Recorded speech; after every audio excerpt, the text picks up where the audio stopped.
Hello everyone, it's 7 o'clock. Everyone stand and join me for the Pledge of Allegiance.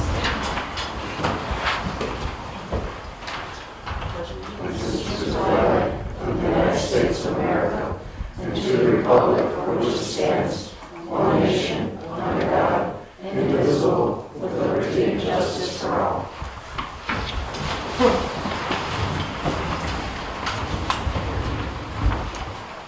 At this time, if the board could introduce themselves, please. Nathan, you want to start? Sure. Nathan Knickerbocker, Town Councilman. Jeff Thompson, Councilman. Christy Murphy, Town Clerk. Dennis Hansel, Town Supervisor. Martin Bilcher, Councilman. Fred Kleisek, Councilman. And also with us this evening, we have Scott Mattison from MRB Group. And we have from EBS Accounting, our bookkeeper and the owner, right? And boss. Justin and Christina. Okay, so they take care of all of our financials for us. So they're here to help us through the budget modifications that need to be taken care of. So they'll be up in a little bit. At this time, we need the approval of the minutes for May, what was the first day? 8th May 8th and May 20th. and May 20th. Anyone have any discussion issues with anything on either of those minutes? There was one typo on the May 20th on page 6. There's just an extra 0 in the 16,310 and 52 cents. Thank you. And that's it. And on the May 20th minutes, if that could be changed from Byron Town Board meeting to Byron Town Board special meeting. Yep. That's all that I no one has everything else, I'll take a motion to approve. So moved. All in favor? Aye. Anyone opposed? Motion's carried. I'm talking about it for you. Yep. Okay. Next order of business is some discussion about water improvement benefit area number 1. As I said, Scott Mattison from our RV group is here. You can give us a little bit of an update, please? Yeah, absolutely. So at this point, contract A, which is Pylon Construction Company, is 93% complete as of March 31st, when the last application for payment was prepared, which you guys should have for tonight. Contract B, Rochester Pipeline, they are 92% complete as of the same date. Pylon is currently working to install water services. Last I was there on Tuesday, they were on North Virgin Road. It sounds like they're going to have a second contractor begin working to help them, Ransco Pipeline, as of June 17th. The hope is that around the end of this month, they should be close to having all the services done and the water main turned on. Rochester Pipeline has all the water main installed, all the water services installed. They're working on restoration currently. The hope there, as well as around the end of this month, they should have all the water main on, and then they will just continue cleanup. So that would be the status of both of those. Did you say June 17th? June 17th for Ransco to start? Yes.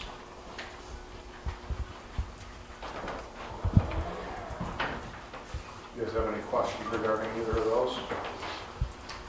Is the Water Authority giving you any dates when they're going to be able to start turning water on? It sounds like contract B, they anticipate turning it on by the end of this month. I don't think contract A is much behind that. Like I said, contract B has all the water main and services installed. They need to do some cleanup though before the Water Authority will operate it, which they're working on. Contract A, as far as cleanup, is in pretty good shape, so I think once they get all the services on, they'll probably turn that one on as well. I hope around the end of the month for both of them.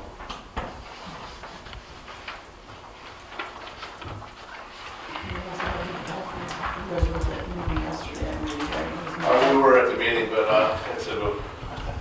we have a meeting with one contractor coming, the other contractor didn't show, so and they have a meeting when people that are in charge will show up. road around town, they're getting there. You know, hopefully they're getting there.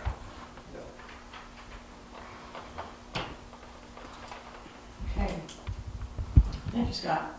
And at this point, we have a resolution to make those contractor payments that Scott mentioned. I'm not sure who has those resolutions.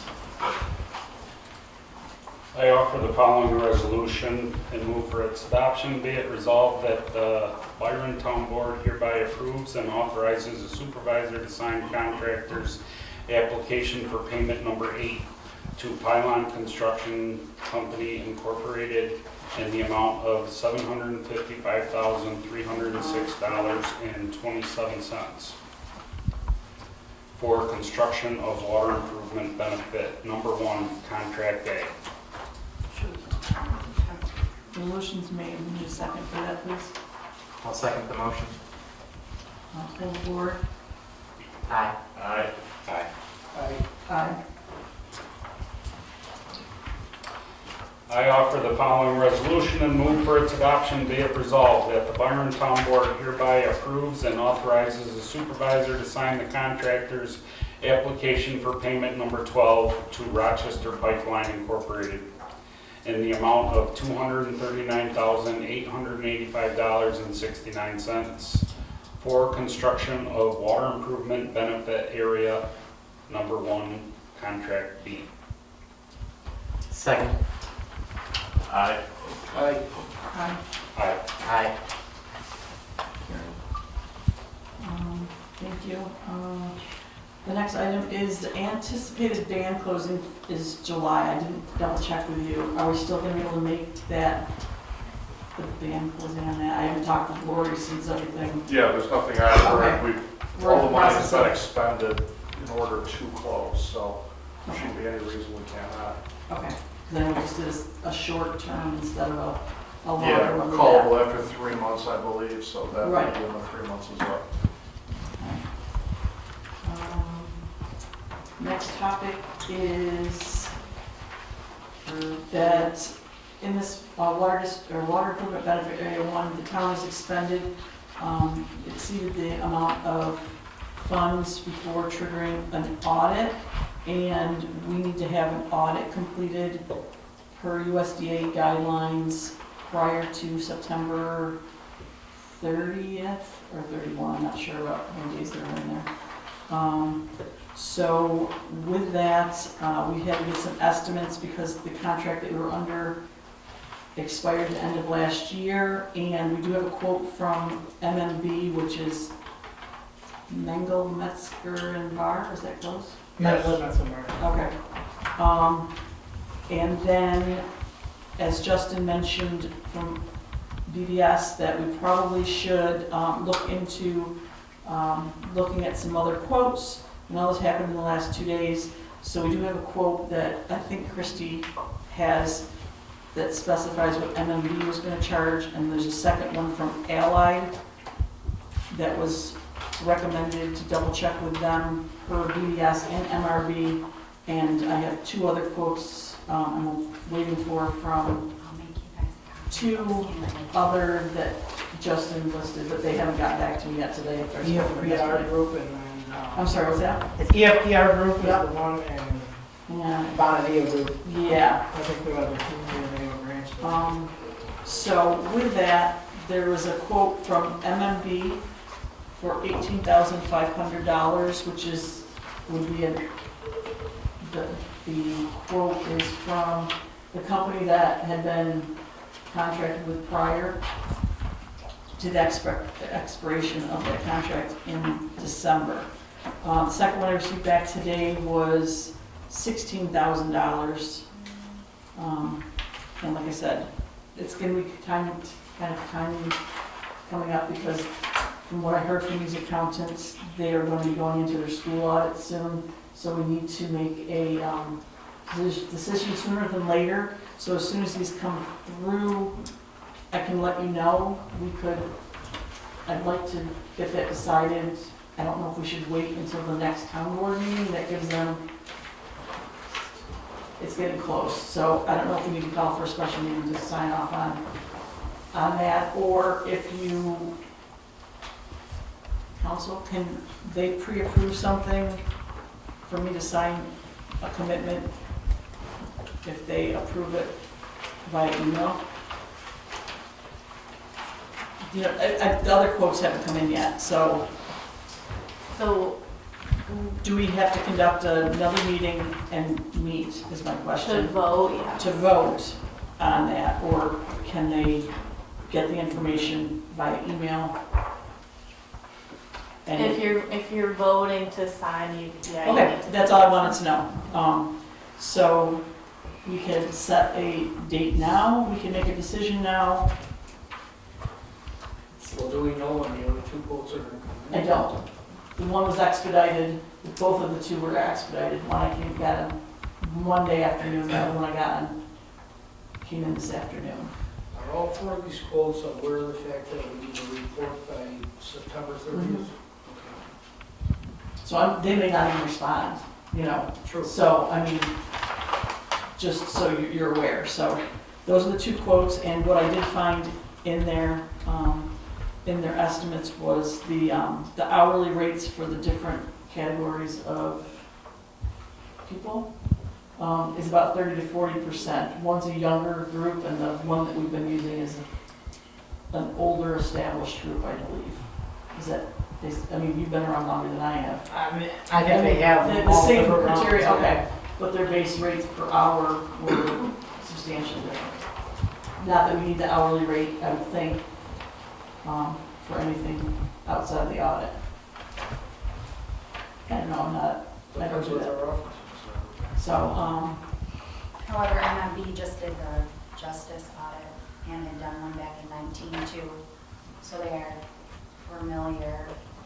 they've been the current one, We've yeah. used them before. Yeah, Fred got a copy of the last one, at the beginning of the year. So, that's just what's been done the last couple of days, and I need to know how you would like to proceed. Those are your- I think we need to look it out for. Okay, so, That's right. so shall I get back to both of those other accounting firms and request one and set a date now? Or do you want me to call for it at a later date? I don't feel strongly either way. What do you guys think? I'd like to see both of their votes first, right? Is that, I'm sure that we can get the quotes in within 2 weeks, it's just that they couldn't get them to me today. we So- get them in, so if we get them in 2 weeks, then on our. Within 2 weeks, we could, Within our next meeting on July 10th, we should be able to make that decision then. is that pushing it too much, Justin, for what? I think every push them to get them done, because they need to get the audit done and finalized, and then get on to the school. I think you probably better decide before the end of this month. For them to have time enough to get the audit done.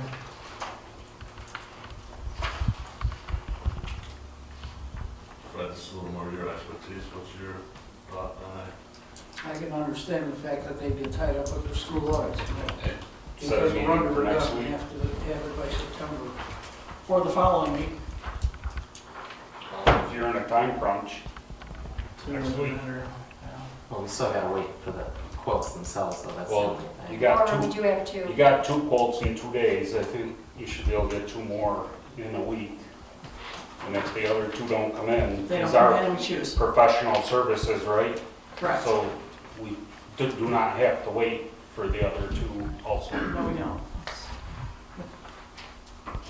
So you were saying, let's see, the 12th, you want to schedule a special meeting on June 19th?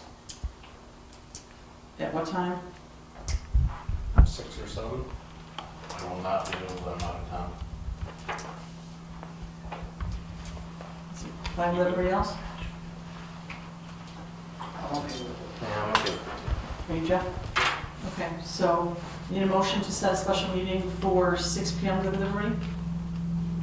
Get it out? Or is that gonna be too early for I'm not sure what everyone's work schedule is. It's good.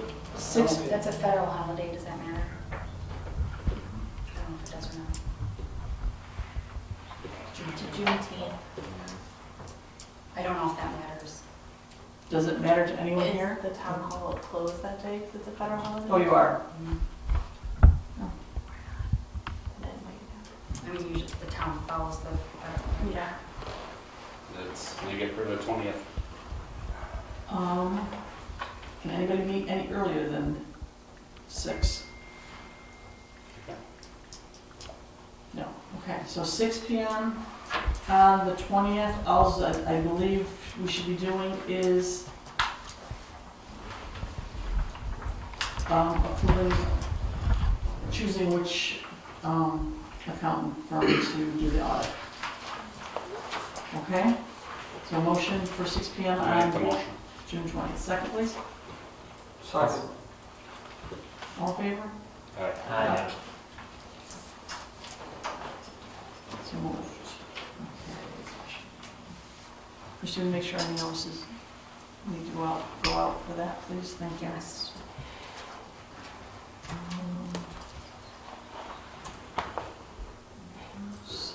We have a resolution for the Stafford Intermunicipal Water Agreement for a couple of houses that are on the end of Coward Road to possibly have them added into the project.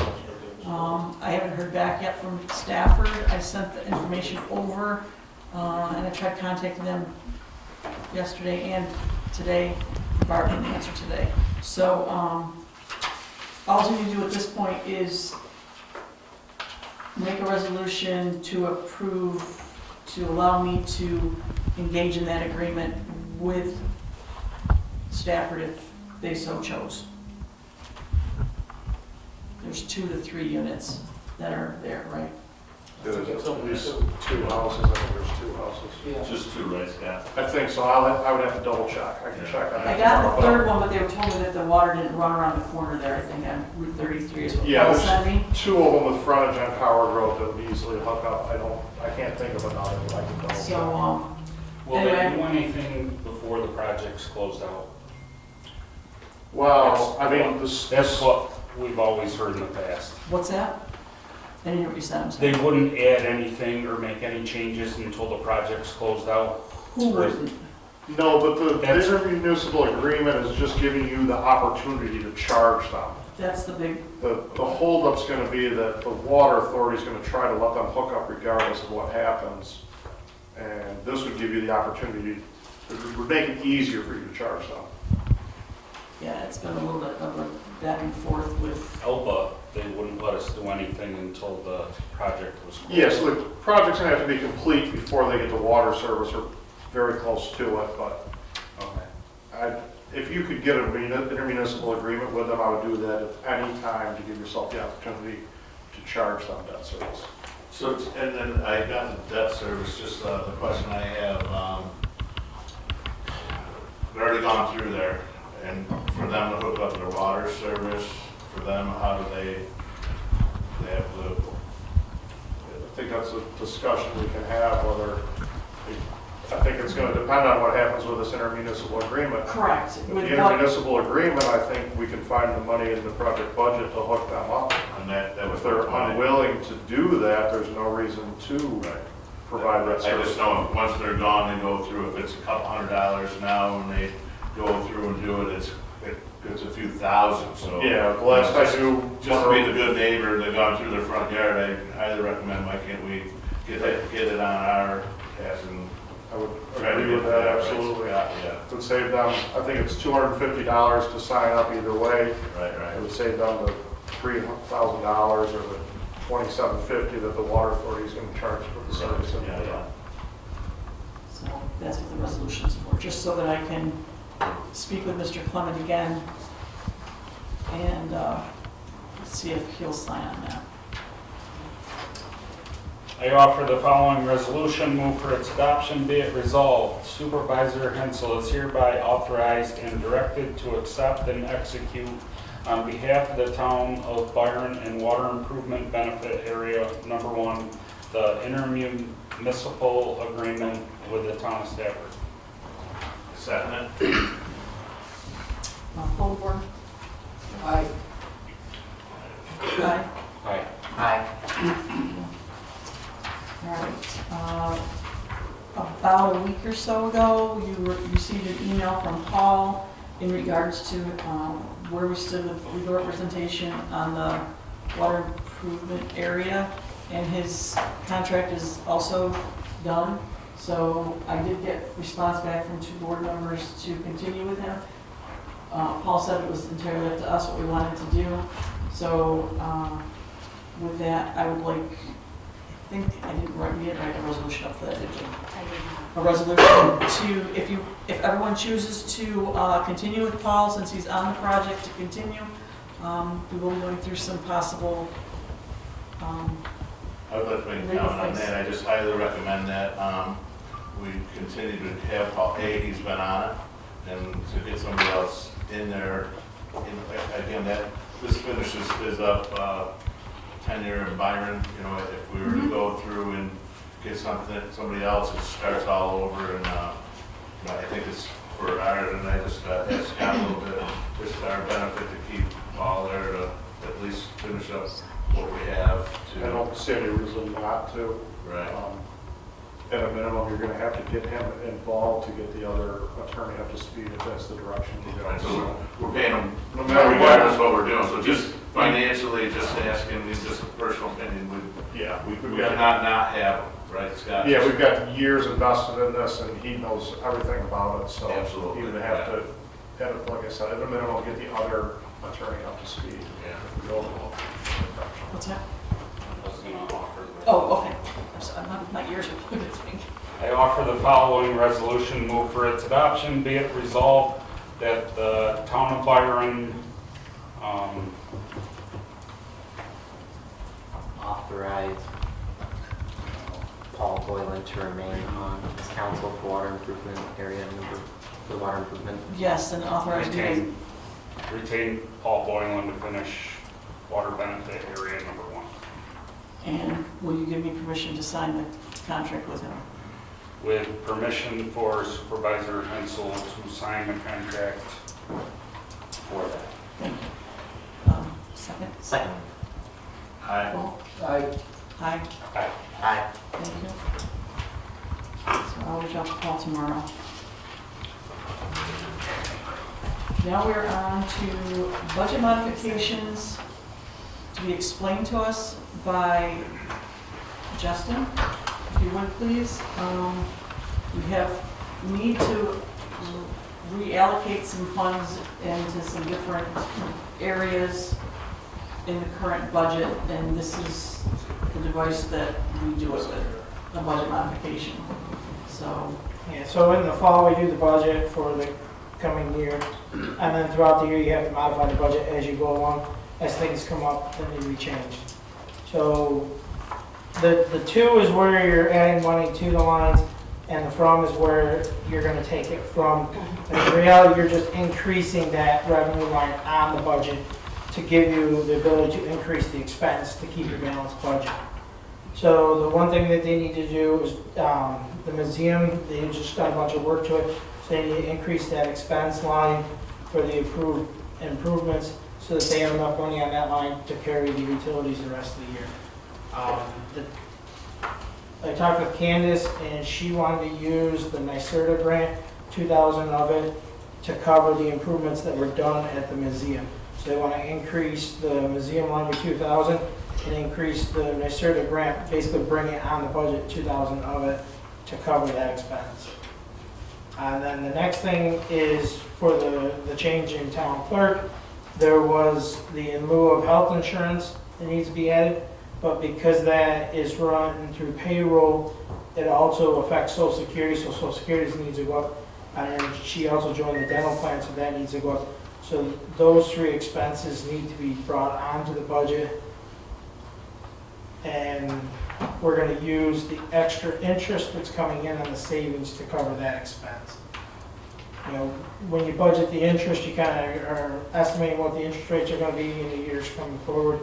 And you tend not to be super aggressive with interest rates for revenue, and it's coming in stronger than expected, so we're able to cover these expenses just from the interest there.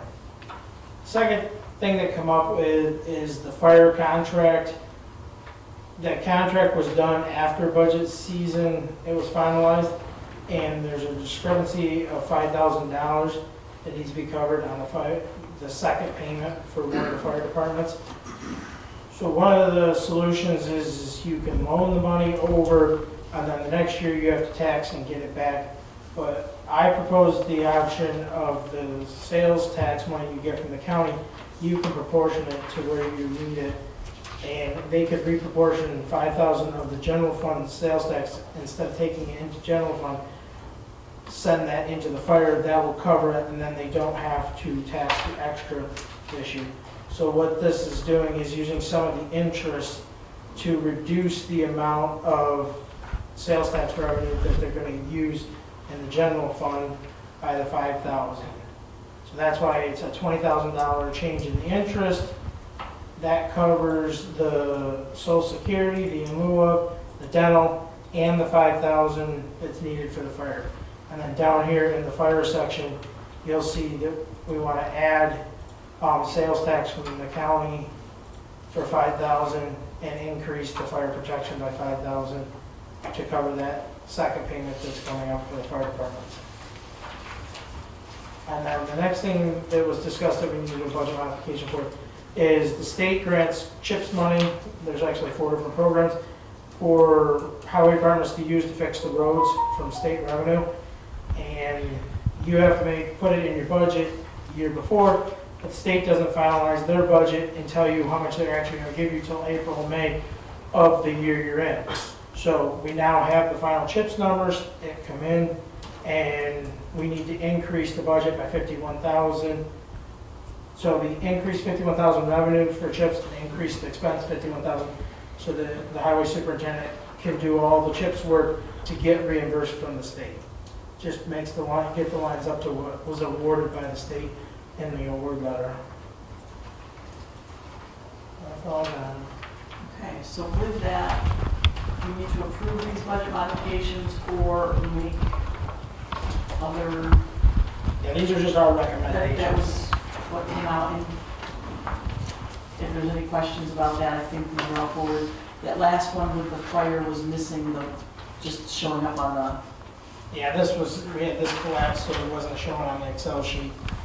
The one I signed earlier, and then we signed it with the second one. Didn't show. any questions on? I just have a quick question. So we had with the tax collector left over because it wasn't fully paid out. Could we take that and potentially put it towards, so that way we don't take it out of the sales tax or something like that, or is that just? You could use the tax collector money to cover the other expenses, but you couldn't use it to cover the fire district. Okay. Would that be something we would be interested in doing? That way it's just a little bit of money that's already kind of there, so we don't have to take as much out of the money market, or? This is not, like, this doesn't mean you actually have to move this money. This is just the plan to expend has to have a plan for where you're going to pay for it. Right. We just got to keep them balanced. So this is extra revenue that's coming in, and this is what you're going to cover for expenses. It doesn't mean you're actually going to go take this interest and move it anywhere. It's just showing what you have coming in for the town and what you have going out, what the plan is. So the money's there. The money's there. This is just, we're changing the plan. I got it. So that's, And I guess that's what I'm trying to say. I guess like with the plan with that, so we were planning to pay the tax collector that, so like could we take the money we were planning to do that and just plan to do it for that? Correct. The only money that's physically going to be affected on the town is the 5,000 in sales tax that was going to go into general would now go into the fire department. That's the only physical money that's going to be changed out. Okay.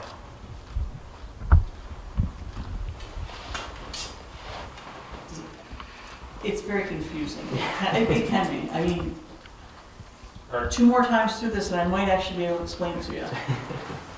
But, I just think it's good money going to good causes, you know, look at it, it's not extra money so coming out anywhere. at this point, we need the resolution. Do you like it, Fred? I'm just one question, is this 5,000 for the fire company, the error I brought up in an email in the contracts? Or is this 5,000 something else? I believe it's what you brought up. Okay. No, it was brought up, but It was in some contract that I saw. it was, it's Somebody in the signed it, you got the contract, but I believe that in that same email that, when you brought that up, the email went with a copy of the contract where it showed what it was. The problem is in the contract, and, oh, I know, because Christy and I studied it. It was between the contract and the minutes of the meeting of the end of December where it was put. You referenced the minutes, I believe, and then we pulled the contract, The correct? contract The is, contract is what we Correct. went by. It's misstated in those minutes of December 20-something. You know what? You have a different contract. Contract was wrong. Okay. Based on what? Did you guys read my emails? I think I sent it all 5 of us. I like to think I was understanding, and now I'm a little lost. But Craig, no. could you just explain? So that's not the Well- contract you signed? I mean, South Byron signed, didn't sign that one? We did. Yep. Very good. I think it was the December 27th meeting where we sat here and it was agreed that the fire departments would get $110,000 apiece. And Eric Zuber had come up with some undisclosed, it wasn't described in the contracts how this additional payment in September was going to be paid out. The contracts were signed that day. It was supposed to be $110,000 for each fire department. South Byron's contract read 105 instead of 110. The payments that were made, and I don't know what was paid to Byron off the top of my head. Byron was paid 110, South Byron was paid 105. And that was not what was agreed to at that meeting on December 27th. They were supposed to get 110,000 apiece. Just, I'm just going by what they showed me for That's- contract. I I didn't just, change it. and I was there, I'm just trying to think. The only thing I remember, Fred, and it just went off my memory, that was based on, and I could be wrong, it was based on if Byron had so many calls and South Byron had less calls than the two, Byron was getting more due to the calls. And Pete, do you remember a little bit about that? I'm just, not arguing, whatever the fact it was, if there was just 200, let's just use a $230,000 price range, they were getting, for some reason, I just remember, for whatever reason, Byron was getting a little bit more than that. I don't, There was 110 that was supposed to go to each fire department. yeah. And then there was, I believe, another 20,000 that was to be split 60-40. That's what it was, yeah, there you go. But Thank it's you, Fred. not Yeah. described in the contract how that 60-40 was going to be determined. And it's irrelevant. Yeah. All I'm saying is that there should have been 110 paid to each fire And department. you're exactly right. By April, you're right, it was even for them, we had to go through and, thank you for, we had to go through on that, and come September, Byron was getting more, we're both getting the, to September, we're gonna reevaluate what was going on. That is right. So anyway, we're beating around the bush here. What you're describing in these budget changes does not include the 5,000 I'm describing here. Correct. So in order to get through this meeting, why don't we put that up? We're gonna have to do another budget. Well, we can just change this. This isn't the gospel. Well, We no, can just change it just, to we've got, 10 and move I on. could be wrong, I'm sorry. We have, I think, when is that due, the payment, August? Is it the second payment, August or I think September? it's September. So, why don't we make the budget modifications as proposed, delete the $5,000. We'll do some more research on what the proper is to do, so we're not shuffling some stuff around to find out, I mean, because at this point, there's a discrepancy. And I was at that meeting too, and without, to be honest, without going to video news service, I don't recollect. I do know that when you sent that email, we pulled the contract. And did you get the copy of the contract? I do. So the contract should not have been signed that night, correct? That way? I'm not gonna throw stones at Reggie, but I'm sure he signed the contract because on December 27th, we needed a contract. No, I'm signed not on saying, December 31st. no. It all got mushed there. So if we could, take the $5,000 out of this proposed resolution, we'll re-examine that whole thing and make a decision for the next meeting. Does that sound fair enough? And something needs to be done, Yeah, So let's make sure the fire department's whole. That's what- correct. Yeah. well, Big question. you know, I don't know what the intention on this side was when that was agreed on. I was only sitting out there with you are, you know. So was I. Right, and on this side, all we looked at was the discrepancies, and legally, what was signed, I guess, is what we would have to go by. Well, So- legally, our minutes say that the contracts are wrong. No, correct, no, the minutes, The minutes well, say one I piece. can't remember that part, how's I that? looked up the minutes, I know, I looked at the minutes afterwards too, and that's where the, 110 apiece. okay, what's that? The minutes Yes, say it did. 110 apiece. And then I went back on what Okay, people signed for. we're But beating up on something Yes, we that are. we don't need to beat up on. No, Right. so do you agree that we should move on with these budget modifications? Yes, And fix these fire modifications between now and we'll sit down 2-on-1 and whatever we need to figure out how to proceed. yes. Okay? So we need a resolution to, I don't know where those were, and we need to take out the fire. We're gonna make transfers for general fund and highway fund, and not fire districts at this time. That's what I propose, yes. If that's agreeable to everybody else. Good with that, Fred? I'm good. Good. You wanna do it? See, I was ahead of the curve by hiding the fire that way. There you go. Ready? Ready? I offer the following resolution and move for its adoption. Be it resolved that the Town of Byron authorizes the following transfers from the general fund for our interest in the general unrestricted savings of $20,200. 15. Sorry? Move to 15. Oh, I'm looking at the wrong one. My bad, you're right. No, we just changed it. Yep, that's sorry. So for $15,232,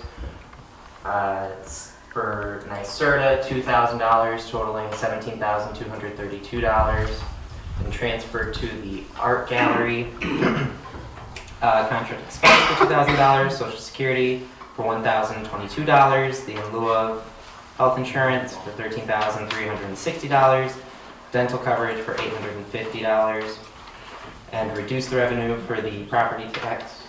Or is that what we were doing? Nope. No, you're right. Sorry, my bad.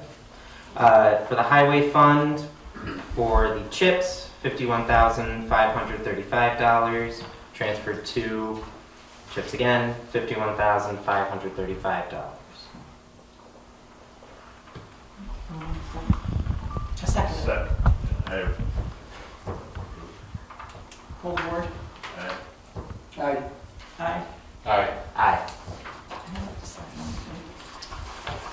Thank you. It was recommended too, just, that I put on the little notes too, and I don't think I gave you a copy of it, just regarding any monies that come in from the sale of any highway stuff. Surplus, thank you, that's in the auction right now that we already told you we could try to sell Right. a few months ago, that would allow you to put any monies that come from that currently, if they sell, into the highway equipment reserve fund for future equipment purchases.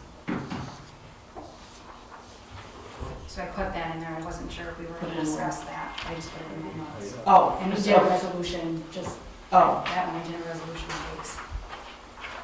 you did give her a resolution, you didn't? I did Who's this got it? one. Somebody I got need it? one of these boys. Oh, okay. That's Unless you what I guys- said. So, Okay, but, I mean, I'll just get one extra. That's the next resolution. Oh, it's on yours, okay. Yeah. I offer the following resolution, move for its adoption, be it resolved that the Byron Town Board authorizes Supervisor Hensel to deposit the proceeds of the sale of a backhoe, 2 fuel tanks, a portable generator, and a plasma cutter that is currently being auctioned off in the Highway Equipment Reserve Fund for future equipment purchases. Second. Ward? Aye. Aye. Aye. Aye. Aye. Okay. We need a resolution to sign the agreement to, I don't have that. right now. Consolidated funding application for the water quality improvement project, Yeah, that one, wastewater treatment plant improvements. thank you. I offer the following resolution and move for its adoption. Support from the Town of Byron, 2024 New York State Consolidated Funding Application, Water Quality Improvement Project, Wastewater Treatment Plant Improvements. Whereas the Town Board for the Town of Byron, located in Genesee County, supports the submission of a 2024 Consolidated Funding Application on behalf of the town for the Water Quality Improvement Project program for upgrades to the wastewater treatment facilities. And whereas the New York State Department of Environmental Conservation provides a competitive statewide reimbursement grant program for local governments administered to directly address documented water quality impairments. And whereas an engineering report entitled Preliminary Engineering Report for the Wastewater Treatment System Improvements dated June 2023 and revised December 2023 recommends implementing the project to help improve water quality and protect public health. And now therefore be it resolved. The Town of Byron Town Board identifies the Town Supervisor as the authorized representative of the town to execute necessary documents relative to and as required for the grant application. And be it further resolved, the Town Board does hereby accept that they shall provide at least 25% match of the total of any grant funding awarded, as the local match are hereby appropriated in the form of in-kind services, cash contributions, and obligated from the sewer fund or SRF financing in accordance with the bond resolution. And be it further resolved that the Town Board for the Town of Byron, located in Genesee County, recognizes and fully supports the submission of the 2024 CFA for WQIP by MRB Group on behalf of the town to improve water quality and protect public health.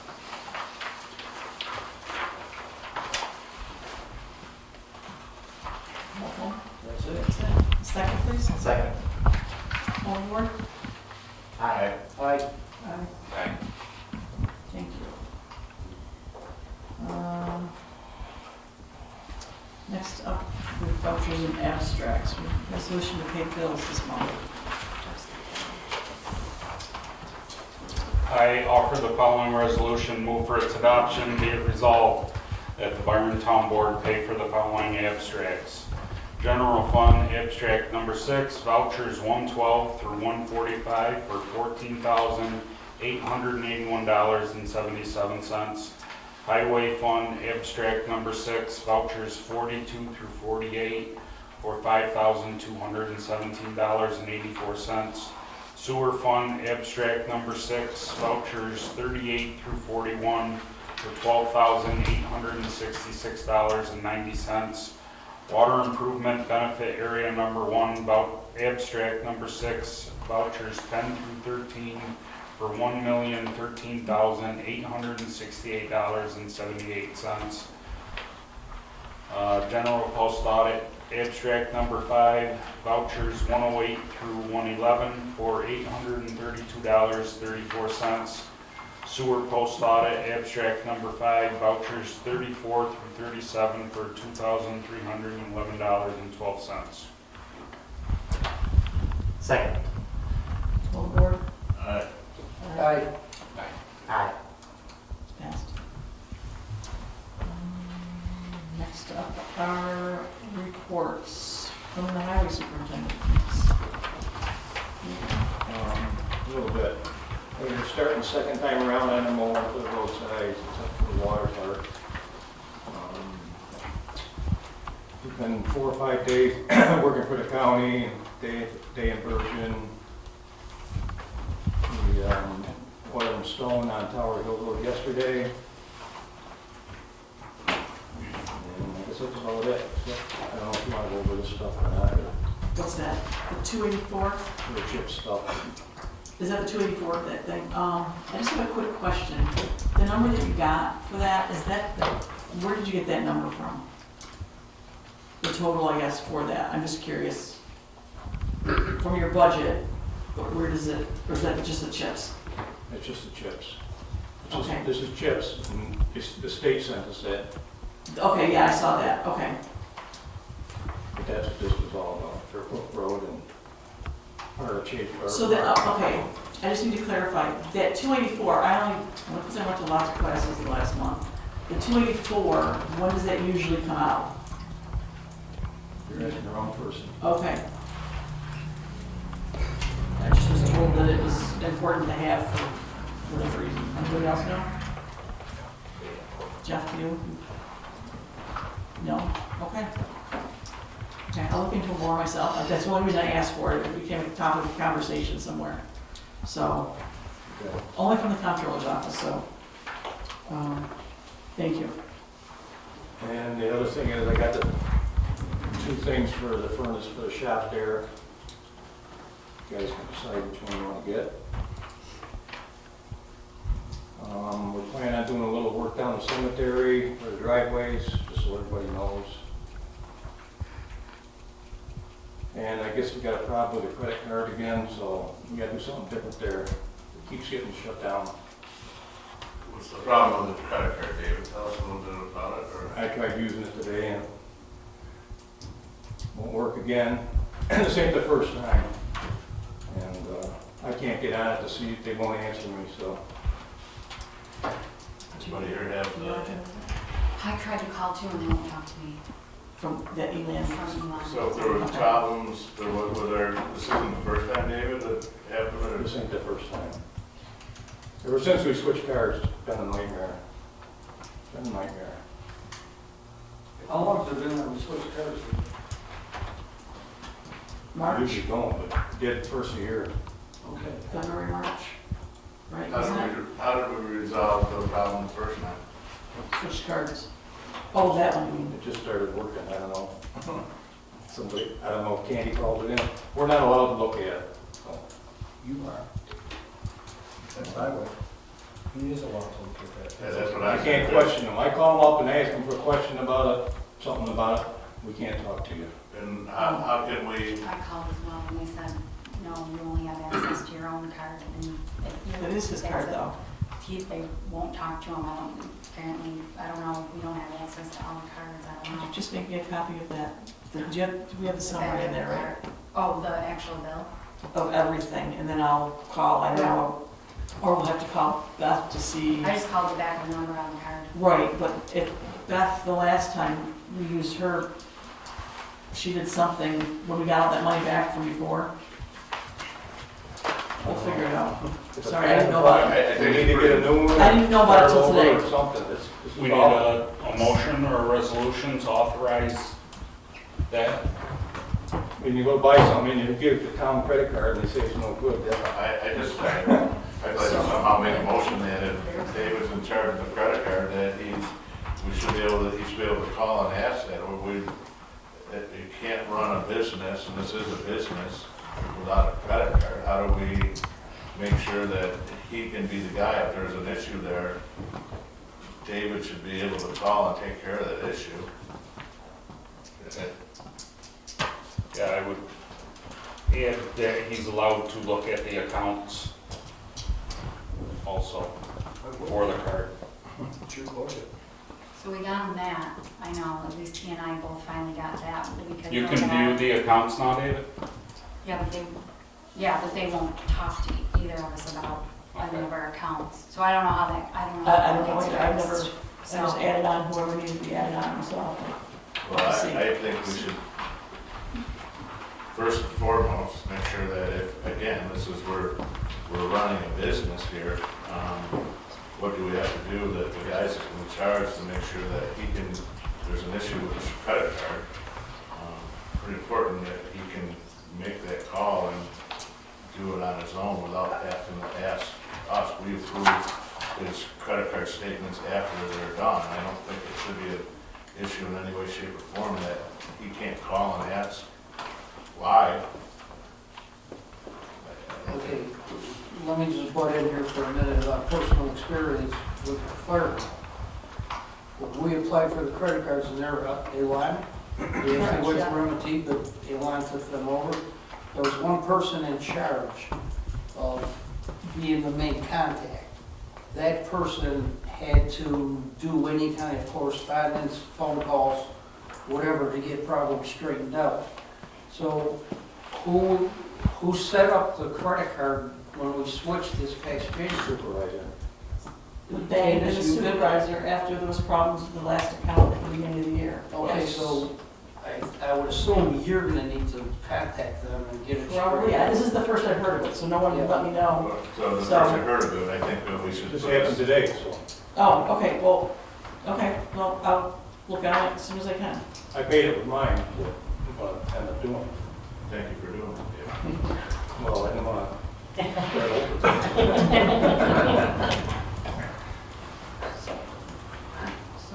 Oh, the flowers look nice, David, thank you. But that's about all I got, which is parking lot. I mean, when, Was that a motion, Martin, or are you making a motion, or? Yeah, I'd like to make a motion to have David be able to be a signer or approval on his own credit card. You know what, again, that's, That's the way we had it before. well then, let's not change it. I make a motion to, Okay, it needed to be changed because there was a problem the last time with however it was set up. so then I would like to make a motion to be able to have David Leighton be able to be a signer or a caller on his credit card.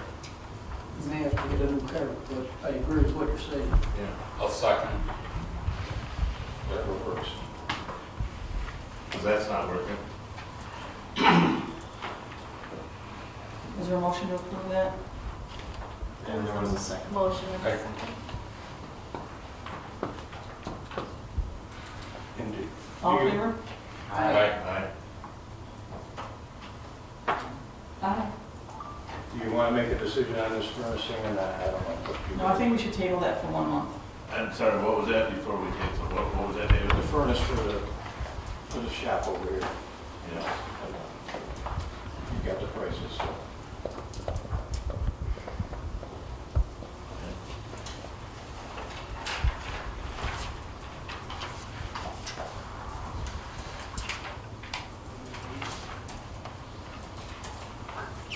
You said you had prices, Dave? Pardon? You said there were prices? Yeah, Yeah. You guys all should have them. right there. See that in your FD? I'm sorry, but I must I'm be sorry, missing already. what you're, I don't have So something that's either. one quote, and then the other one is attached. And there was a verbal. Christian, did you give them their receipt? Yes.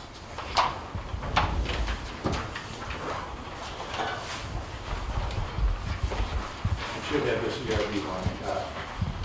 Yes.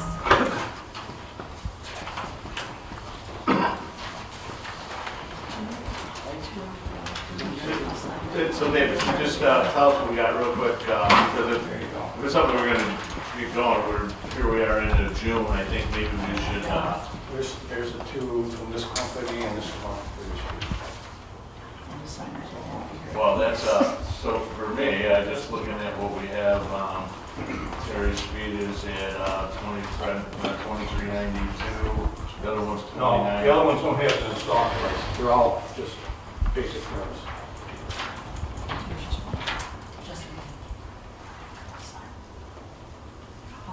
I'm sorry, I left one in one.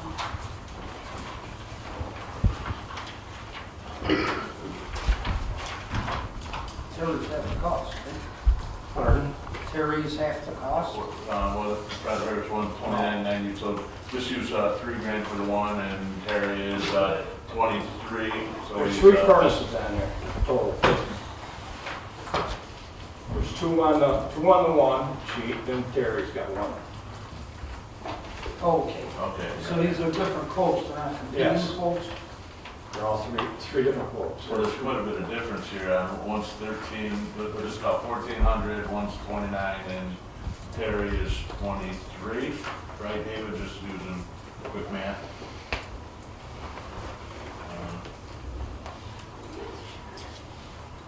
Can we table this and look at it again? Table it till the July 10th meeting, and we'll give you That's fine. And David, that gives us time to get it up and running, because Yeah. September, October, we should be able to do it. Let's table this till the July 10th meeting, and we'll take care of it. Okay, not a big deal. Thanks, David. Nothing to do with that. So, motion to table, Yes. second, Second. all in favor? Aye. A You- motion to approve the highway superintendent. Need any motion for the work at the cemetery? Well, I just brought up in the Driveways. so people see us there, I don't want everybody to be tripping out. Fine. Part of your daily thing, we're in charge of we shouldn't have to plow roads, we shouldn't have to ask for David to plow roads. I just wanted to. If you're done, yeah, Okay. that's just business in general. Yeah. Okay.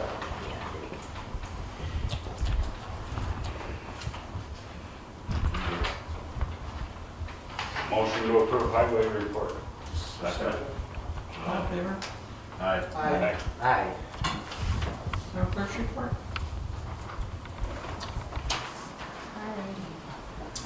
So town clerk paid $59 to Ag and Markets, paid the DEC this month $51.96. The Department of Health, $45. The Byron Park, actually $60. We have a couple rentals. And the supervisor's account, $3,968.64. Byron Rec program is up and planning to start July 1st through August 16th. Lunches will start July 8th, 10 to 1, Monday through Friday. We have a couple field trips planned. The forms are online if anybody needs them, or we have them in the town clerk's office. You're more than welcome to stop in and pick it up. So that should be good. We have a new head counselor because the previous one, Miss Emily, had another baby. So Hannah Catalino is coming in and heading up the counselors. We have 2 folks, hopefully 2, coming from job development. Still 2 young kids within the area to help with counseling as well. One other thing I did want to bring up, which may be brought up later in communications, but I just wasn't sure, so obviously you guys know our computer and our server issues and things like that we've been having, just because Millennium is currently on a really old server that they're getting away from. So they've given us a quote for, email addresses and new use of a server as a platform to our website and things like that. I did also get another quote from another carrier as well, which was a little bit more piecemeal, kind of together. It wasn't necessarily a strict plan, but I could go either way with the carriers of who we want to go with. I'm just wondering, as far as authorization, knowing that we need to do something sooner rather than later, as Millennium is shutting down the server that we're using existingly.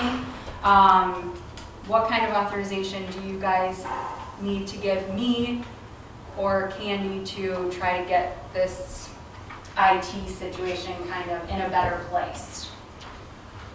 I mean, if we take a gander at the quotes and we feel kind of what suits the office, really,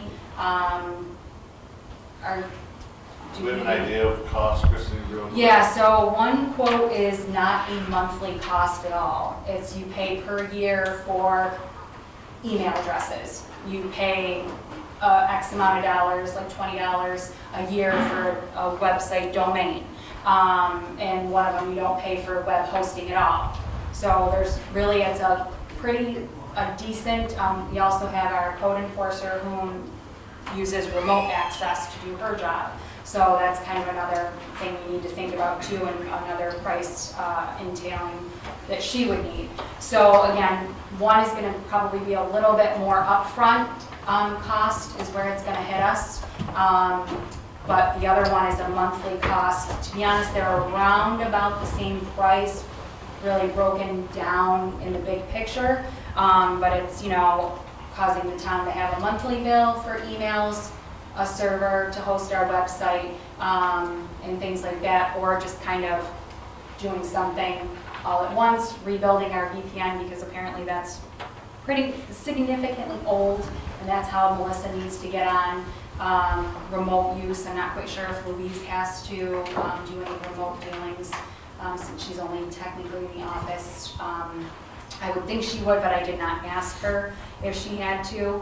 And like I said, you know, 2 small businesses, just, you know, we just need to figure out what really works for us that are here in the office, which like I said, I think I could probably go either way. It's just, one I think is a little bit more updated, headed towards the Microsoft 365, but that's really just for an email package. That's the most cost effective, but. The question I have, what do you feel most comfortable working with? You have, you've done the research, you did it, I'm not real hip on that, but I guess you're the one that's going to have to use it on a day-to-day basis. What, do you have something that you would say, hey, I recommend this one? I do not have a preference either way. We just basically need an email that's going to work and a server that's going to work for our website. Since Millennium's kind of been kind of trying to taper off the old system, I haven't noticed as much issues as we were having, at least with our internet and website, but our email it will not work on their new server. So when they tried to move us over, we lost everything, a week's worth of emails. So we got those back. She was very helpful about it and fixed it right away. But so in order to get rid of, and our email right now currently that we use is free, which obviously we all know sometimes free doesn't always come great. So IT is not my specialty either, but I could go either way with it. It just really comes down to does the town want an existing monthly fee, or, you know, and at some point, you know, probably looking at next year, we discussed this morning too, you know, our technology, the computers and things like that, you know, just to kind of keep up with technology probably are going to need to be altered. I know Candy had called in Millennium just to do kind of like a research of just what we have in the office, our computers and how old they are and what's going to migrate and what's not, and some of the existing things here are not going to migrate. You know, if we continue on the route we're continuing.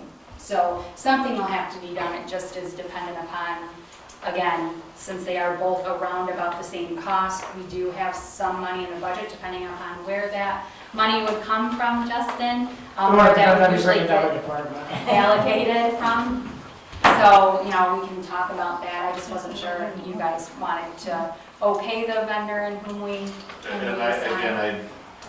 I'm not tech savvy, you know, just so, and again, you're the one that's using it. It's like David, he's the one out running the roads and doing that. He's doing, you know, I just go on the recommendation that what you guys feel is best. Okay. You know, you're the one that's using it every day. Again, David's gonna go run the roads and you're gonna take care of the office. You're the one that's doing it. Okay. I would like to go off of your recommendation just because you're the professional at it. I'm not tech savvy, so I would just ask for your recommendation to let us know what you're comfortable with using. If their costs, if they're close to the same, just let us know what that is, and I would go on your recommendation. One last question for you guys, because this would make a difference in the bottom line price too. Currently, we have 10 town emails. I know you guys generally use your personal emails. That would be just few less emails we'd have to actually pay for with the company that charges per email. So if you're comfortable using your personal email, as you have been doing, it would just be I something. just learned how to use email last week, so.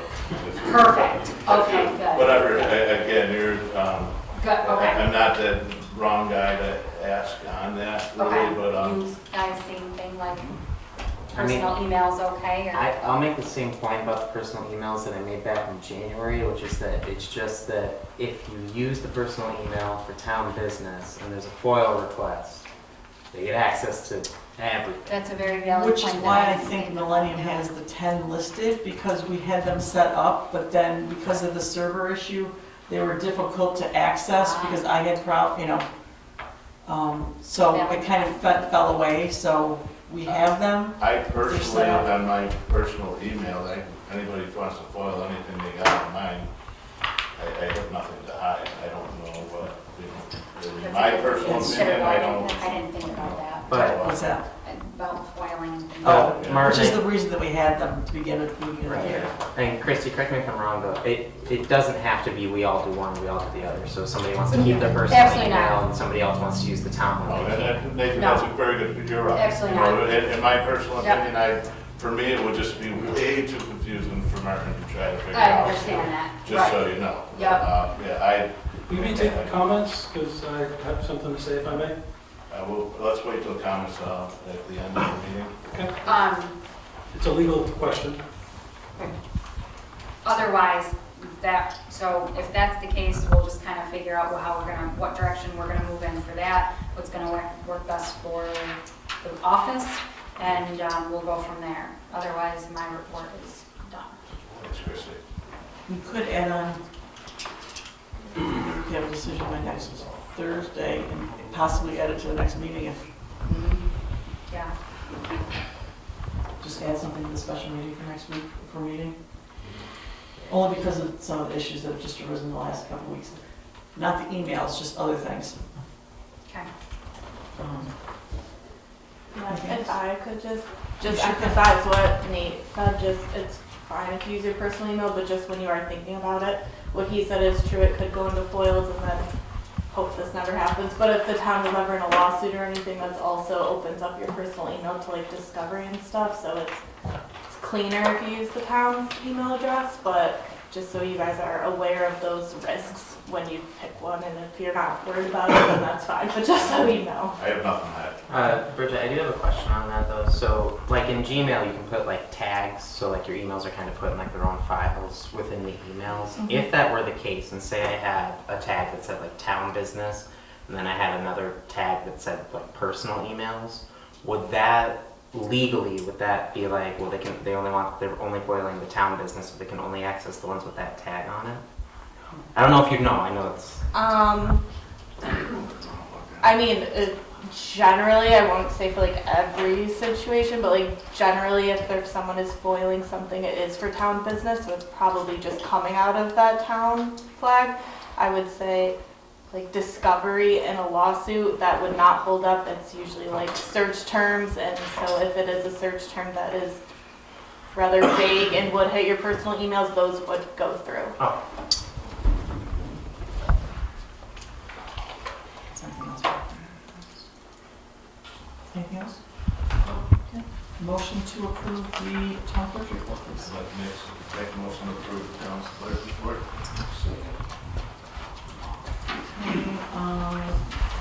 You received the financials for, what's that? Oh, I forgot to vote. Sorry. Say, excited. Aye. Sorry about that. We have the town's financials that came through last week. You should have all gotten them by email. Hopefully you all looked at them, and based on the budget modifications we just did, the several spots that are highlighted will be adjusted for next month's in those. I'm not sure if there's anything else that anybody saw, or if you can make a motion to approve the financials for month ending May of 2024.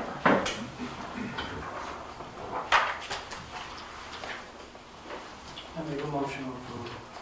Second it? All in favor? aye. Thank you. The rest of the supervisory report, the justice audit was just completed. They got a copy of that, right? Forwarded to you? No, Oh, I I did. didn't get an email foil, I just have this nice little binder that I Okay. can rip up. Oh, I thought I forwarded you one after I talked to you. It's in your email, don't break up your binder. The summary of it, and there's a copy at the office if anybody would like to look at it. This was the justice audit of 2023, it came through. My take on it was that it was fairly minor. A couple things was based on signatures from the justices, verifying that they were overseeing their financial deposits and back and forth with the clerk. And then there was one error that the clerk made in keying, something happened with the software and it was changed and the comptroller didn't like how it was changed, and there wasn't enough documentation from the justice that they approved the change in the software, and they just wanted to make sure that there was a paper trail with the summary of it. Then the assessor letter that we discussed at the last meeting, that assessor, Louise did send out the letter on Water District 7 to those residents, explaining to them that they would be their debt service would be added. There also was a letter that was received by Louise from the county explaining more legal things that could be done or not done in regards to the arrear debt service charges. But basically, because the budget matched what the debt service payments for the district were at the time, there's no legal authority to go to charge anybody in arrears. They could willingly pay back their arrears if they so chose, but probably it's not worth moving forward and doing so. So that answered that question about how we could move forward with that if need be. We could, as a town, go back 4 or 5 years to ask those residents for that. However, they would have to say, sure, I'll pay you back. I talked to Louise today, and from Bridget O'Toole asked or recommended we call the Assessors Association. So Louise did that today. She said typically when they find a mistake that the town has made, or county, or whoever, it is corrected and you move on. That's what I just said. You can go back 3 years and collect that, but it has to be a one-time payment. You can't go spread it But that's out gonna be over the really term like important. we talked. Right, well, that's what, But it didn't, it's not willingly, it's the assessor's okay. choice. And I just recommend that it was a mistake made. Right, I'll read what the county sent back, and that's where we left it at that point I'm bringing to you. Technically, there's a clerical error option in corrections that it could fall under, but the property owners would have to agree and sign off on to having charges added back on, which is highly unlikely. He suggested that having it added now and for going forward should be sufficient. It would be a good practice to send them a letter to notify them, which we have, of the added water district to their property, but ultimately it'd be listed on the tentative roll as well, where they could view it, which she already went over with them at the end of or during the grievance time. So she took it one step further after she submitted this to me.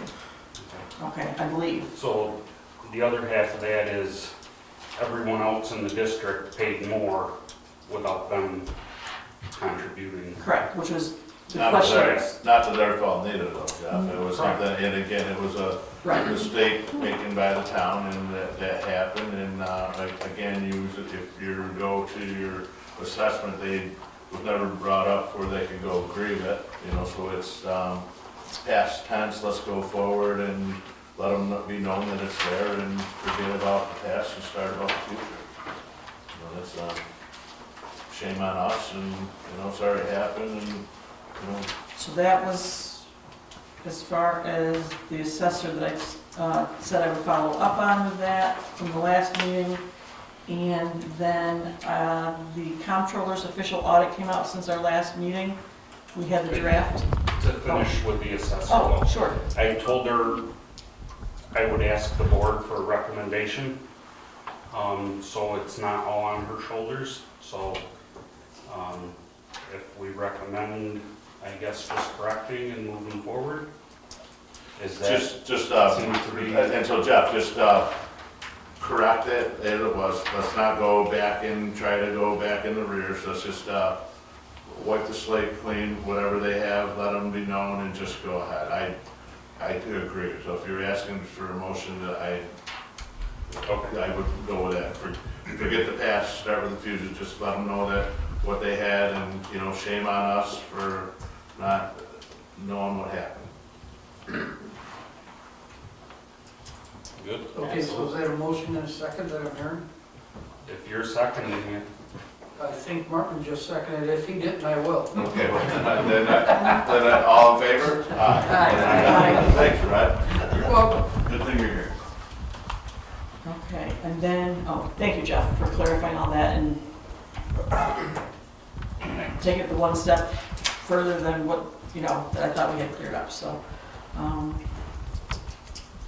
As I was saying, the Comptroller audit came out. It is published now, and what I need to know from the board members is, anybody made any comments to you, any discussion, anything like that we need to talk about now? We have 90 days from when that was sent out to make the corrective action plan for that. So, I mean, we're not going to take it up tonight or anything like that, but think of things that we discussed some of them in the past of what we'll do, but we have to formalize it and submit it to the Comptroller. So, closer to the 90 days. So we're looking at September. Right after the other audit's being taken care of. How's that? Or during it. So, so we'll be audited out by that time. However, just to let you know, since the last meeting, trying to learn more about the financials and stuff like that in the town, I just want you to know that I did go to attend 2 days of financial school in Geneva. I did watch the webinar that, I don't know if I think I forwarded to everybody about the OSC audit process. I did spend 5 hours with the bookkeeper going over the budget, how it was designed last year, where things go. I had more questions than they probably wanted to answer in that, but they helped with the budget modifications, and like I said, with 2 more overviews of that, I probably could let you know how it happened. I did take 2 days of Comptroller accounting schools online 2 weeks ago. 1 hour webinar on multi-year planning.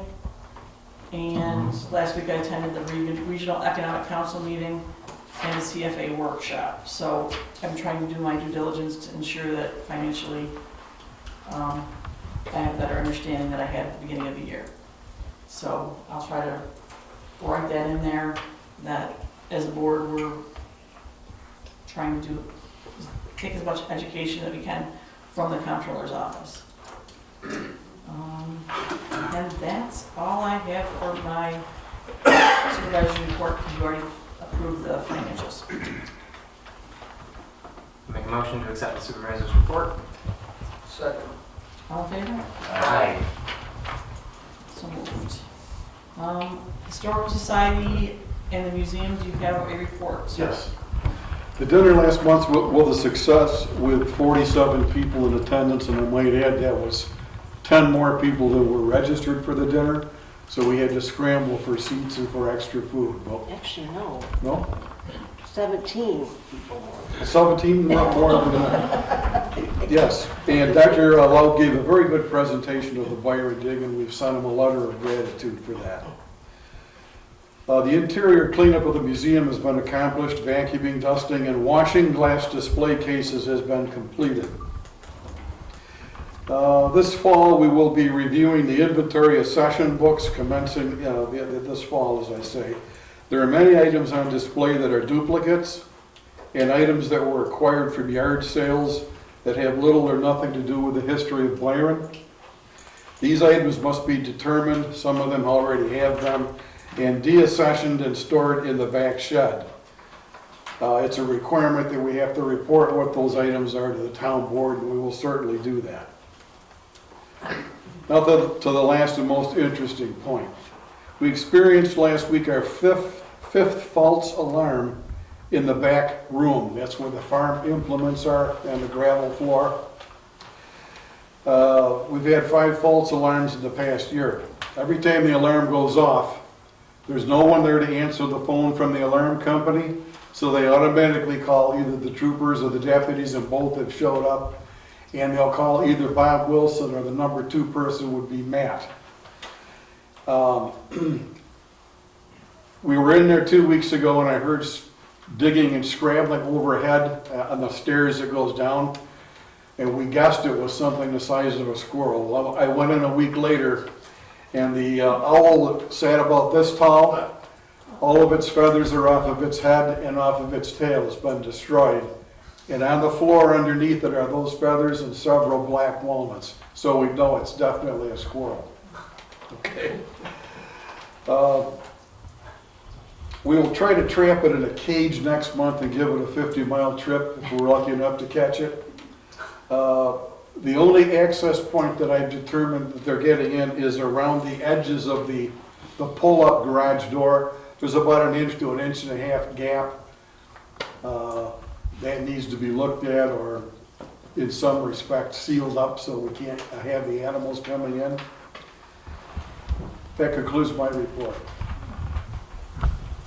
Motion to approve. Second. Favor? Aye. Thank you, John. Parks Committee, George? Don, I have a trap. Okay. Have a heart? Parks Committee met first Thursday in May and first Thursday in June. We are now meeting at Community Park on McAlver Street. That's 7 o'clock.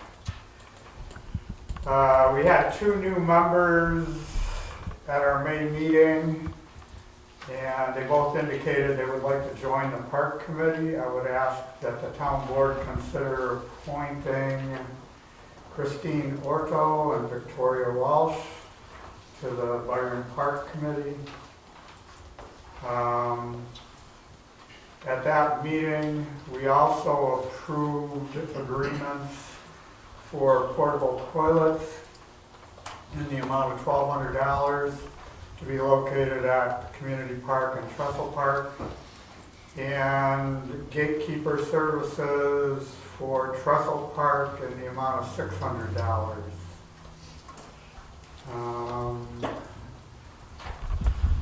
We do have a line item in the town budget identified as Park Committee for $3,000. The Park Committee basically makes recommendations to the town board to spend that $3,000. Let's see, the Trestle Park dock was repaired and replaced by the highway crew at an expense which was charged to the Park Committee line item of $1,900. Quick math tells me that at some point during the year, we will be $700 over our line item. But I'm also aware that there are ways to resolve that. Let's see, that's about it for May. Oh, we did approve stocking Trestle Park Pond with 60 more fish at a cost of $210, which was covered by an anonymous donation. June 6th meeting. There was significant significant discussion on trash being dumped in the park and basically discussion on trash in the park. We have a town law covering the parks. It's posted on the website. The town law states there shall be no rubbish left in a town park or in the town parks. Keeping in mind we have 3 town parks plus the West Shore Trail. We've already done a cleanup this year, and there was a video that was posted in social media of people that were cleaning up trash in one of the parking lots. And there was someone expressing disgust about trash being left behind. So the whole discussion, Mike Merritt was there from the Virgin Swamp Preservation Society, he's caretaker for the Virgin Swamp. They have a camera system that they use around the swamp, and they've been successful in catching violators, using the photographs to have law enforcement issue a citation to appear in town court, and apparently people have been fined. So that's an option that is available to us. Again, we do have that town law. And we had discussion about whether or not we might want to put up some cameras in our town parks. Nate was there at the meeting, and I will then defer to Nate for any more discussion on that. That's about it for the June meeting, I think. I just want to talk a little bit about what Mike said at that meeting, and thank you, Don, for getting him to come. I really appreciate it. So just to kind of reiterate a little bit what George was talking about. So Victoria Walsh and I organized a park cleanup, and then it was literally like the next week there was a video of somebody, and it's not like somebody threw a wrapper, somebody like dumped the garbage out of their car, and somebody was on the West Shore Trail, and they were very upset that, you know, people were just dumping their garbage there. So when George talks about cameras in the park, we're not talking like 50 cameras all over the place. It was just the idea, and Mike offered to give us some loaners from Virgin Swamp Society just to kind of try it out. We would just want one kind of at that, so when you walk into Trestle, you have that first sort of parking area by the gate, and then you have the parking lot down by the actual pond. Just putting 2 cameras there just to try to catch people coming in if they are dumping their garbage.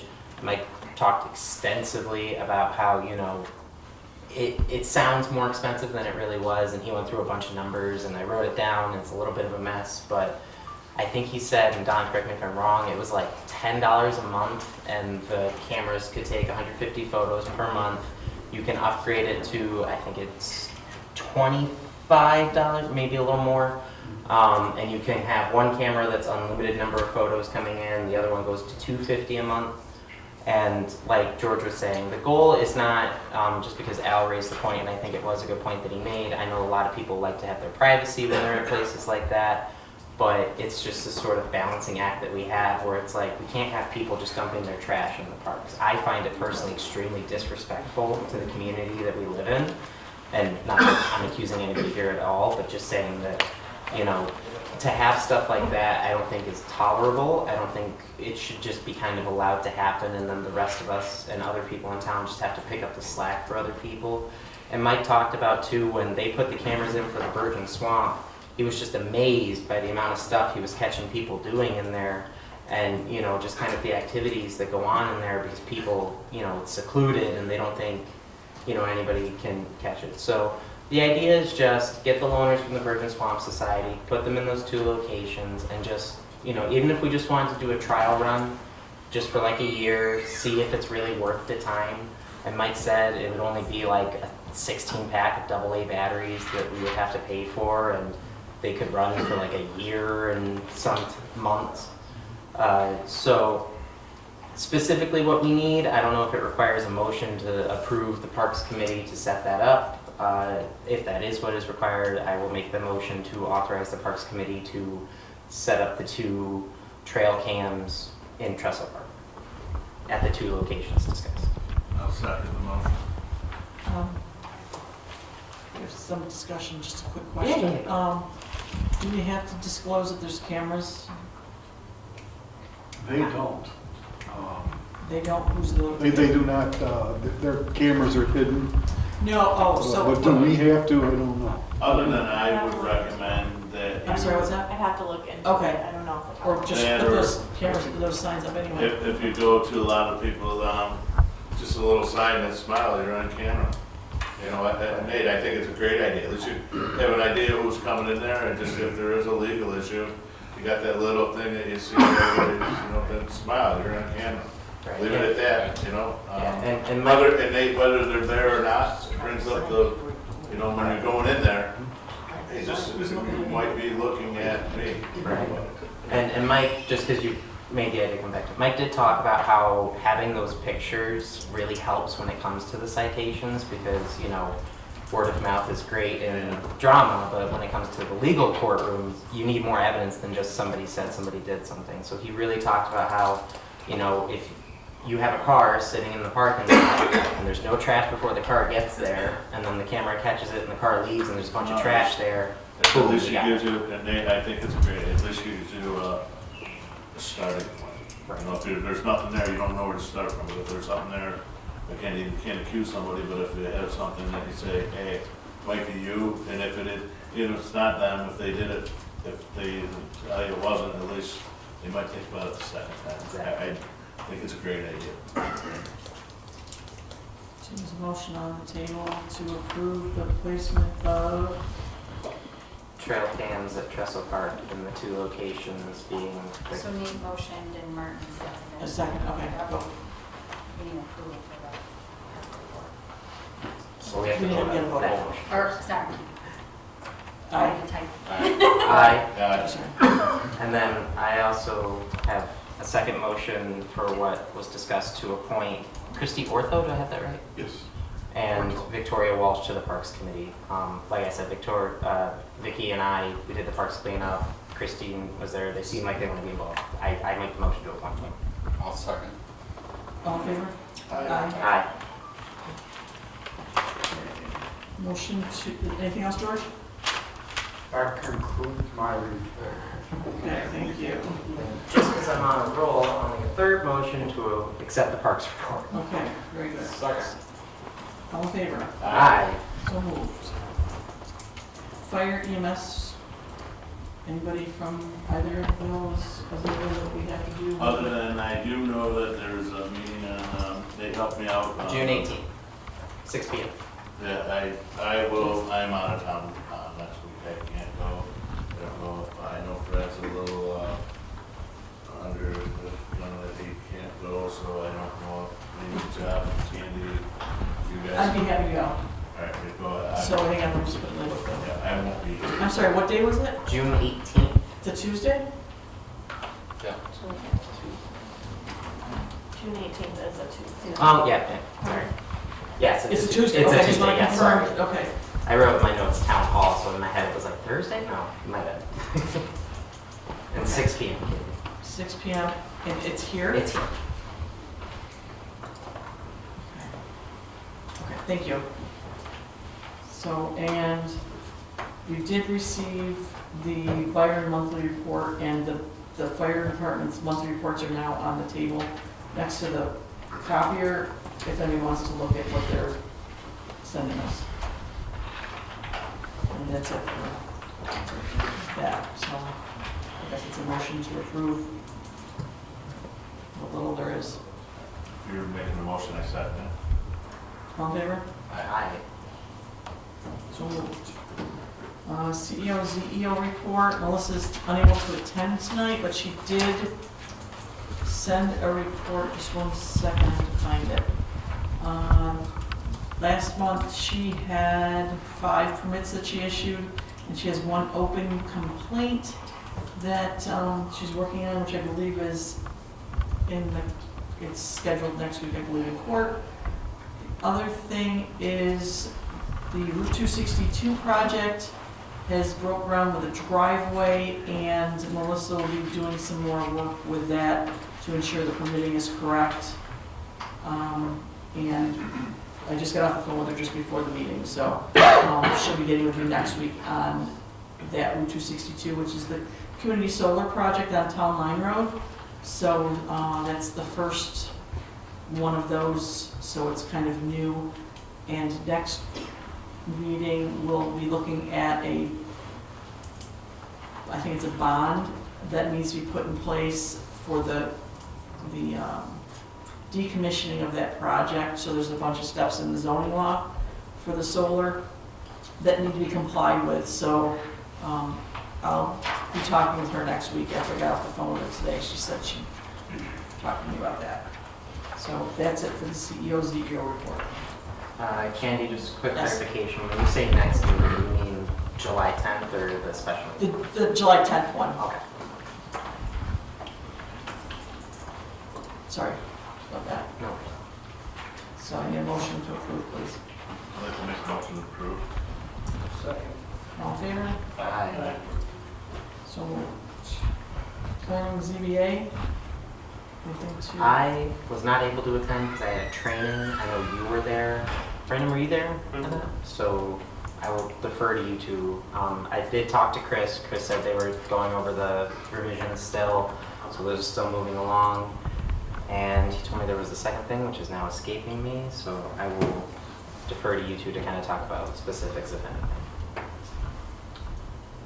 They were working on the zoning revisions again, and then there was some discussion about getting a map of the proposed new zoning areas sooner than later. And they were kind of at a standstill, I believe, until that map can be created, because there's some discrepancies at the point they're at with,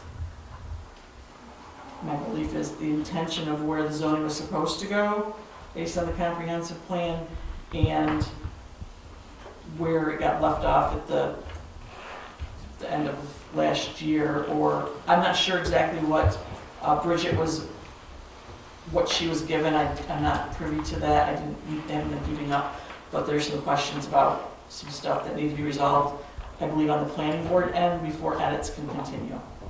Does that sound about right?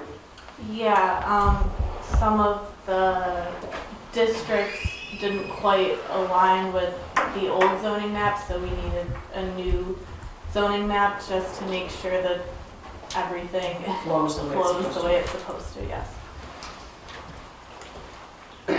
So that's, and there was no business other than zoning. So, I don't know if there's anything more to add to that. So, a motion to approve. I make a motion. I'll sign. All in favor? Aye. So moved. Communications Committee, Ben is here. Yes, good evening, Ben Mercuria. The Communications Committee met on the 3rd of this month, and we discussed quite a few things. One of the first things we discussed was the sign delivery.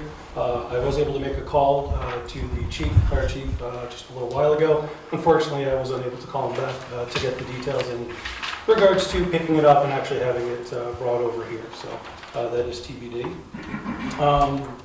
Received some information from Christy about the spectrum regarding the bill.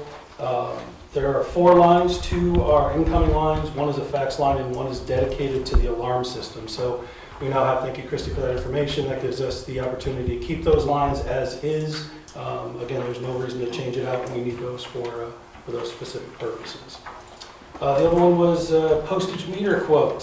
So it was tossed up there that, do we need a meter machine? Should we keep going with the printed envelopes, that sort of thing? With the research that was done, it was $29 a month, but did not include postage. So Christy was suggesting that we stay with that, and I think the committee agreed with that wholeheartedly. Again, going with the prepaid postage, personalized envelopes will suit the town's needs. It was requested that the Deb to take on the Facebook page. I'm not sure if that happened as of yet. I don't frequent Facebook, so, you know, I didn't look, I don't know. Gotcha. The request was Okay, yep, yes, the request was made, yep. excellent. A couple other things. There was an outstanding question, who is going to be responsible for the newsletter? And there was a discussion, you know, is it the town clerk? Is it someone else? Is it the communications committee? So that's a topic of discussion between the board and the communications committee and Christie, of course. The last thing that was brought up, Christie shared a little while ago, the two different quotes, the IT companies in regards to the yearly cost of having the infrastructure, intranet, VPN, etc. So yeah, there's a quite a bit of difference, 1,300 versus 1,000 plus additional monthly fees. There were a couple questions that came out of there, and again, we can talk about it at the next meeting, which is on July 1st. Hopefully, does this quote include hardware in regards to both the infrastructure, the VPN, and the equipment within the facility? Another one, does that include the support contract for that? I know we kind of talked to someone independently to come in and do some computer work, but do these companies offer support contracts or options? And do we have a comparison of the features for each one of those and what that includes? So those are some of the questions that the committee had as well. Since I have the floor at the moment, the attorney did mention the question I had in regards to the legality of having a personal account. I'd like to just throw my 2 cents in there, take it as you wish. Legal holds actually are on your entire account, not just the emails that you send. So Martin, if you wanted to use your own personal email account, from my experience, they can actually hold that, put it on a legal hold. You don't have access to it for extended amounts of time. So if that's something you would be concerned about, going with the town email would probably be your best bet. Just my 2 cents. Besides that, that's what I had. Does anyone else from the committee have anything they'd like to add? That's the end of the report. Thank you. Motion to accept the report. Second. All in favor? Aye. CERIC, Community Resources Information Committee, Darla, I think is here. Hi, Darla.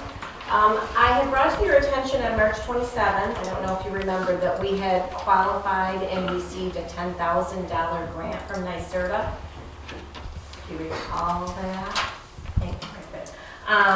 We need to apply to that grant by June 26th with our intention of accepting the grant and what we're going to use it for. So has anybody given any thought to that?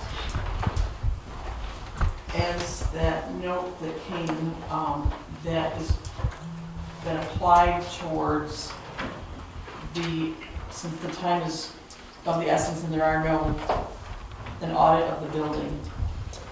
Right, which was our intention a while ago, if we could use it, and we do qualify to use it, to do an audit of the town building. They would use some of the money for the energy audit and then anything remaining for implementing the project based on what they feel that it needs, and then they bring it to you and say, okay, this is what we think, and then you decide, and then when you get to that 10,000, you can say, okay, I'm done, I don't want any more, or go from there. So my understanding with that is there's a possibility, David, of that, if you're out in the bar, or out in if the audit's done, something could be applied to that if it falls under the right category. So just to keep that in mind when it gets done. So it's just money that we have to use in a certain way.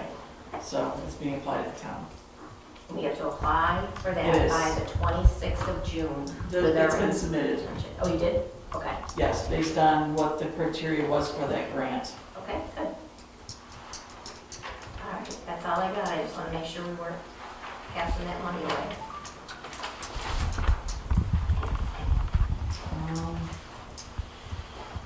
And one more point, after speaking with Don the other day about the insulation and the heat pump that was installed at the museum several years ago is since 2016, and it may be eligible to be part of a town demonstration of heat pumps.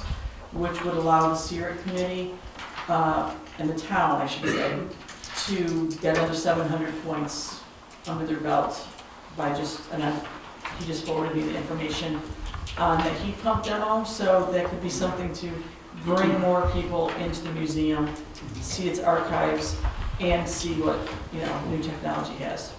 So I'll get in touch with you about that, okay? So now, with that was just all happened this afternoon, so with that, a motion to approve the CERIC report. Second. All in favor? Aye. Aye. Under new business, at this point, Josh contacted me earlier today, and would like to talk to the board. Yeah. So back, and I have to remember, I think it was the March meeting, because I don't think I made it to the January or February meetings. There was the presentation from MRB Group about potential grants and other things ranging from green energy things to New York Forward to DRI, which we're not really an option for. But there was also talk, I think I've asked a couple times, about potential DOT grants and other things. At the time, a lot of, we've got 2.5 new members on the board. Martin was here for a little while over the last board. You guys wanted to look back and review some questions that the town had for green energy, and we were talking about implementing certain things that could potentially go along with the sewer,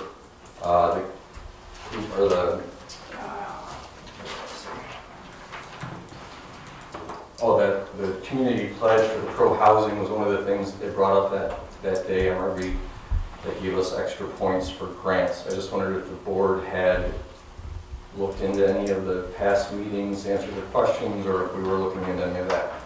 I personally haven't, and just I'd like to reiterate on that. I know you keep bringing up on the downtown grants and what we have to do. I think as putting the cart in front of the horse, with sewer, we have to get sewer put in downtown after we hopefully approve a new sewer system that goes in down there. The town's all going to get tore up, so I don't know the process or, looking at it. I would like to know a little bit more about getting their sewer taken care of first. Because again, we're going to go tear down downtown. We're going to go through, put it in a sewer system. So as far as downtown grants and looking for anything like that, I think we need to, get our sewer system in flow first before we go through and look at anything else. That's my personal opinion. They said you can't do anything until the sewer is put in first. Well, and this is obviously your expertise area as far as tearing things apart and contracting and everything. But for me, my looking at it would be like, okay, well, let's not tear it apart twice. So if we can have an idea in our head about what we want the downtown to look for, and that funding is available, the sewer project's going to take a while, I would believe. Yeah, so that's the. And then we would, instead of ripping it apart and then coming back in 18 months and ripping it apart again, or 2 years from now, I would think that if we could, I'm not saying if we're going to get it aligned, but if we had the possibility of doing that, that would make sense. So before we get anything aligned, I highly recommend that we take and figure out our sewer system first, to where knowing that we have to go through and do that. You can align anything you want, but until we have a sewer system in place and we know what we're going to do with that sewer system, so aligning anything up doesn't make any sense to me. Well, I thought we knew what the sewer system was going to be. Do we? We haven't. We haven't even applied for grants. We don't. And again, we're go back to the sewer system. How do we have that on there? And I hope everybody knows in 2025, the sewer system that we have, it's out of compliance. We have to do something with the sewer. The discharge. With the discharge. The discharge? With the whole sewer system, Josh, we have to go through it the sewer system needs total upgrade. Well, I'm aware, and I thought we had another presentation at South Byron. Right, at the fire hall. Right. But so that's just my. February, I think? Yeah, till February, but again, we keep trying to bring up, downtown grants and, the beautification of downtown. You have to take care of what's important first. What's important first, and it's only, this is my opinion, and is to take care of the sewer system. We can't go do anything. You can talk all you want, but until we have a sewer system set in place and we go put in a sewer system to accommodate the DEC, it has nothing to do with what we have. It's compliance with New York State Department of, DEC. So it's not what we have. We have to take care of that first. And until we take care of that, I really don't want to, I personally will not look at anything that goes on with that till that's in first, So you don't want to, DRI is what I referenced, and it's near, what do I want to say? It's near. But so you keep talking about housing. We can't do anything. No, I brought up housing once, and New York Forward, I laid out a couple of different grants. Let's put Byron forward. Okay. Let's talk about Byron first, and with a sewer system that is failing, we have to take care of a sewer system that is failing first. Mark, I'm not arguing with you about that. Absolutely, the sewer system has to come first. I'm asking if the town has looked into maximizing the potential grant returns that can be used towards the sewer system. And some of that is applying things like the pledges that give us more points that open up a better opportunity to get grants, so the impact on the residents on the cost of the project is mitigated. So that's what I'm asking. Does the board look into any of that? Well, and Josh, I don't know if you were there at the South Byron Fire Hall meeting. I was. Okay, Jeff and I brought this point up when we were there to MRB Group because we were talking about the sidewalks. And MRB Group explained to us that they can't go together with the sewer. And they said the grants can't go together. And I just hang on, Ryan. I'm sorry. On top of that, as well, with the downtown revitalization and the New York Forward grant, is that we need the zoning law revisions done to help with the vision, and those are not done. We have to relook at the comprehensive plan again, because as we've discussed, it's, 2019? Pre-COVID, it needs to be looked at again. And we don't even have the foundation ready to start talking about what we want. It's not to say that the groundwork for it can't be laid, but you bring up the pledges, and when we had that meeting, you said, oh, it's an easy 5 points, it's an easy 5 points, and then come to find out that you have to take the pledge, and I asked you at that meeting, and I said, well, are there commitments with the pledge? And you assured me, no, there's no commitments, and then come to find out that if you are not doing what is in the pledge, or you're not making an effort in that pledge, you don't get the full 5 points.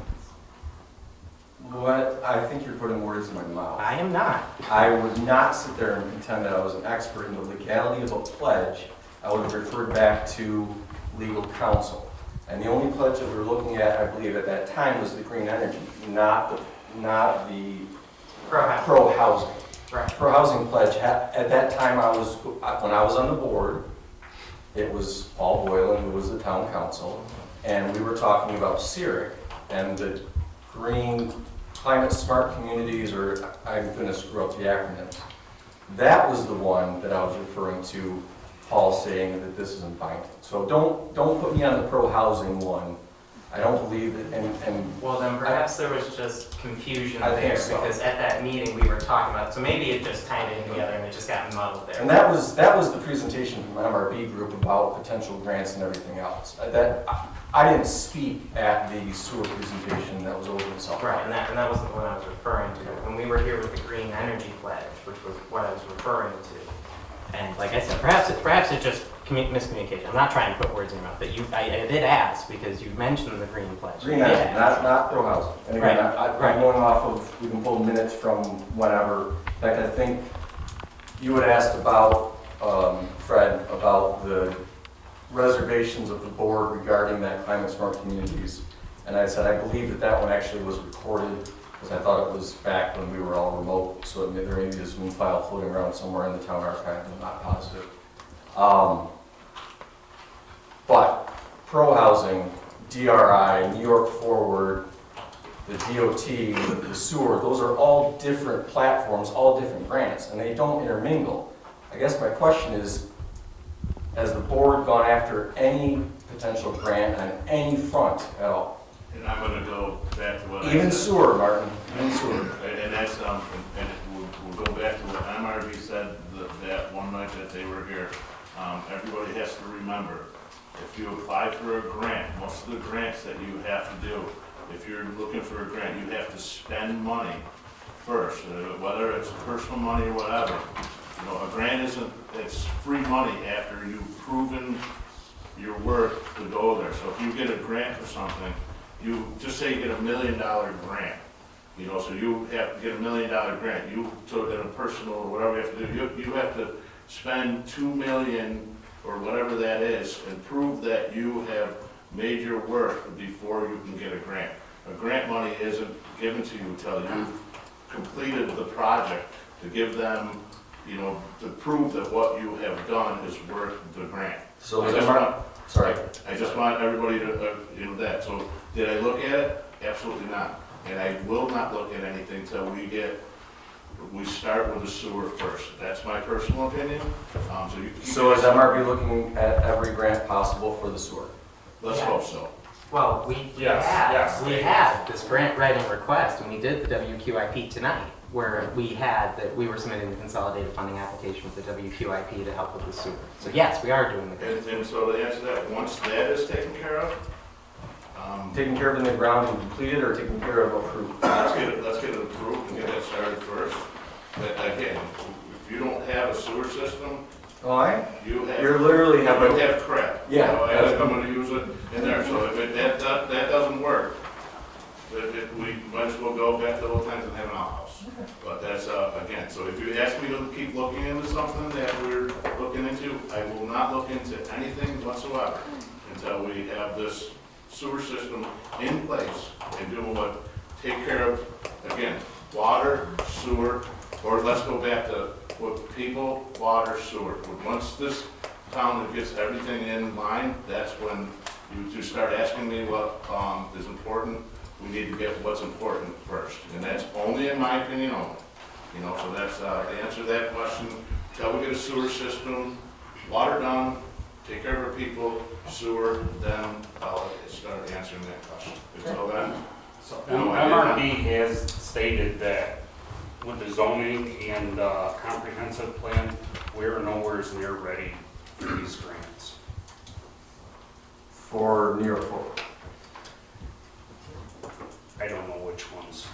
There's Okay, well, many of them that we get should have brought up talked about all the I time. guess. The question I have though is, what did we spend on that presentation for MRB about the grants? Don't know. I thought they were trying to peddle grant writing. I'd have to look. Okay. I wasn't happy when I found out that we were paying for that. Thank you. nice job. So if we look for grant writers again, I'm looking. Because I wasn't that thrilled with the presentation that they gave either. We've had much better Well, presentations. Again, why, I mean, if they knew we weren't ready, why were they here giving a presentation? They didn't say that we weren't ready. I never was told that. That's what That's I what? discussed with them. No, well, somebody else has the floor in new business, but I think that Martin stated his case. I don't know where, that he was not gonna look at anything. I think Josh, with new business about what he's gonna finish, needs to know what the thoughts of all the board members are. Is that what you're asking?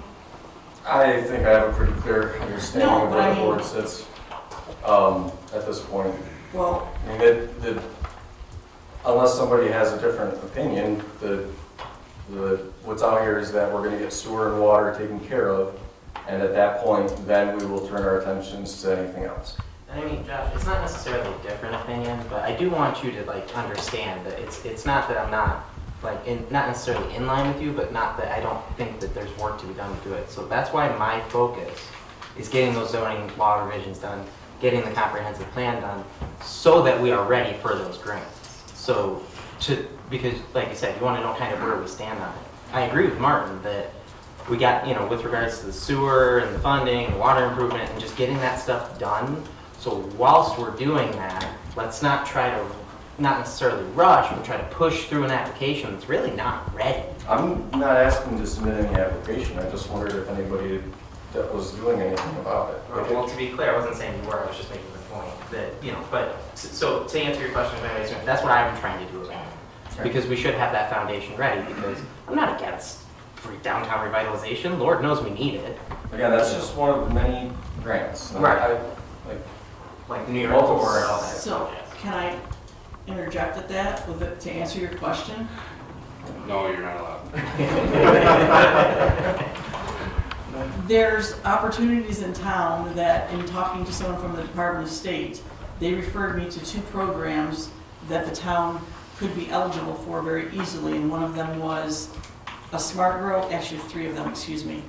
Something to do with the smart growth development, since Genesee County is the only county, in the state that has adopted smart growth, by the way. Okay, other counties are in other fluxes of it, I believe. So they referred me to that particular CFA application, which I've not done much research on, as a source of funding. They also referred me to a brownfield opportunity, which there may be potential in those with some sites in Byron.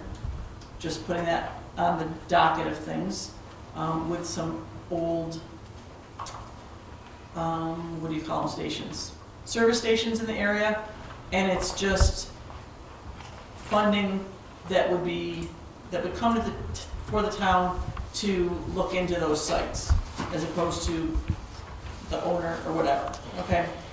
And this I just heard about last week, went to that one meeting, and the third one was for comprehensive planning, and it's like up to $75,000 or $80,000 to help with the writing of the comprehensive plan.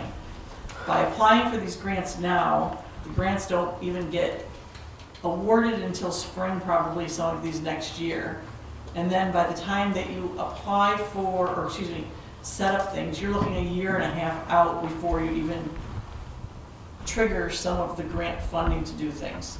So to stay and say, someone to say, we're not going to look at something now, that just puts us, I would think, 5 years behind where we would need to, I would like to see us at this point.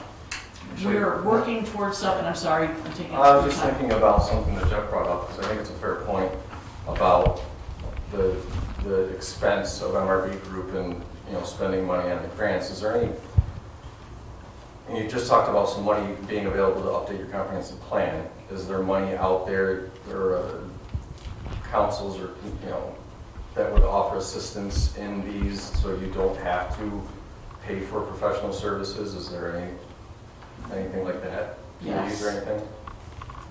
Yes, in speaking with a couple different places between administration and grant writing, there's offerings through the Genesee Finger Lakes Regional Planning Council for reduced administration cost of some of the grants if we got them, which is much less than an engineering firm. And I know you spoke with Rob Richardson last year in applying for a grant, getting the New York Forward up and going, and it didn't really get off the ground last year.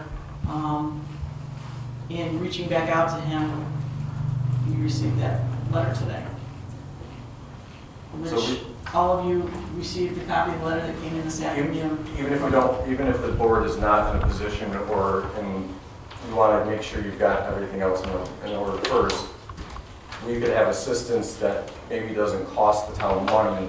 No. Yes. To look at it and say, okay, yeah, you got this checked, but you're really lacking here, here, and here before you go and Pay spend someone else. money, get this in order. So we can at least have some guidance without costing the taxpayers. Correct. Thank you. That's all my new business. Thank you. Thanks, Scott. So anybody else on the board have any new business? Just brief and, go ahead, Jeff. I got a question, talking with Scott about the water. He brought up asset management plan and how to bill for that, or where to bill for it. That I think Camden called him asking for help, that MRD might have some information already. And so what have we hired Camden Group to do? Absolutely nothing. Oh, I find that hard to believe. Well, as of when I spoke with the president of the company, when I gave the asset management brochure to Sean and had a discussion with him, he forwarded it on to his boss, who contacted me and said that they would look at it. That they forwarded to MRB Group is not what they told me. When I spoke to Scott this evening, I told him not to do anything with it. Well, what Camden Group has already been working on? What have they been working on? I don't know, they didn't call me back 2 weeks ago and they said they would. So I specifically said, what can you do? What can you look at this? That's all I said. We're already paying them. If this is what they do. I was gathering information. They didn't get back to me. Pay them to take care of our facility, not to put asset management plans together. That's not been approved, if that's what they're working on. What's not been approved? For them to put a plan together. I didn't contract them to put a contract together. Okay. Thank you. I'm gonna move on to my thing. Sure. And it's just not really an announcement, just kind of information. I talked to Christy about it a little bit before. I talked to Ryan from the American Legion about the Hometown Heroes. I don't know if, I'm sure you've all seen those, their service men and women throughout the community. They put the banners up on the telephone poles.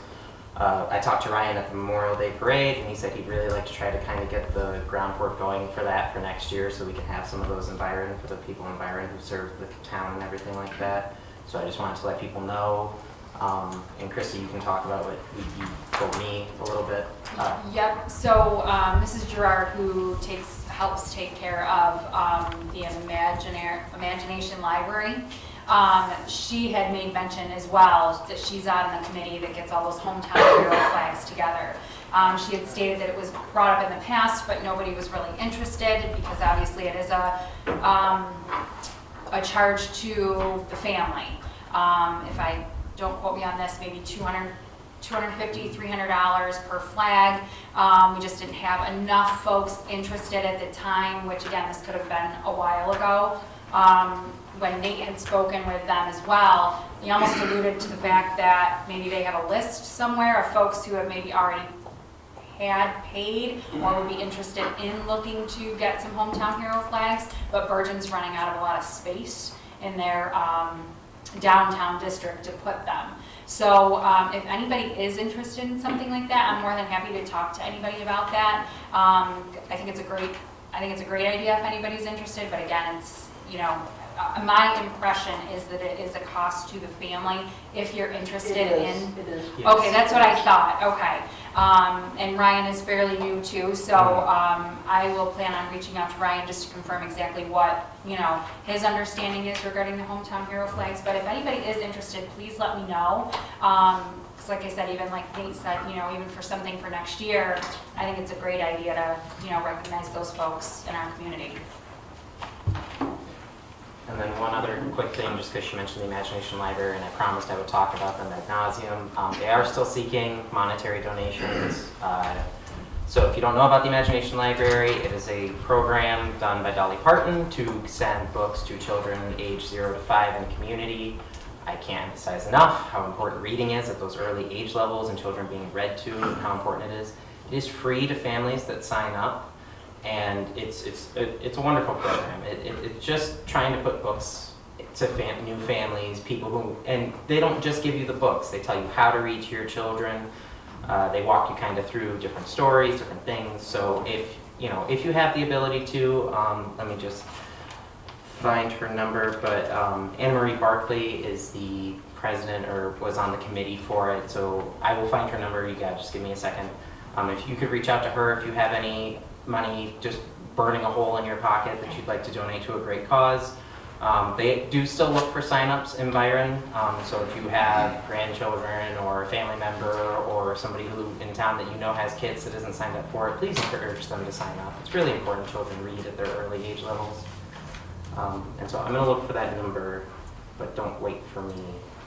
Actually, just to speak about, library and book topic, I did get an email just yesterday regarding the Byron Virgin Public Library Board of Trustees voted to postpone the petition for the annual funding from the town of Byron at this point, probably until next November. So I think they just have a little bit more work to do, so that is not going to be on the ballot this year. Hopefully it will be next year. I did find a number, so if you would like to do signups or you'd like to talk about where to send your monetary donations, you can call 585-820-8594. Again, that's 585-820-8594. And I only have one copy, so I can't give it to anybody, but if you have some questions or you'd like to look a little bit more into it, I did get this from Imagination Library, and it does kind of talk about the program. It kind of gives you a demonstration of what the sign-up will look like. Dolly Parton's pictures on there, which I have a wonderful. few of them in the lobby. Oh, perfect. And with that, that's all I got.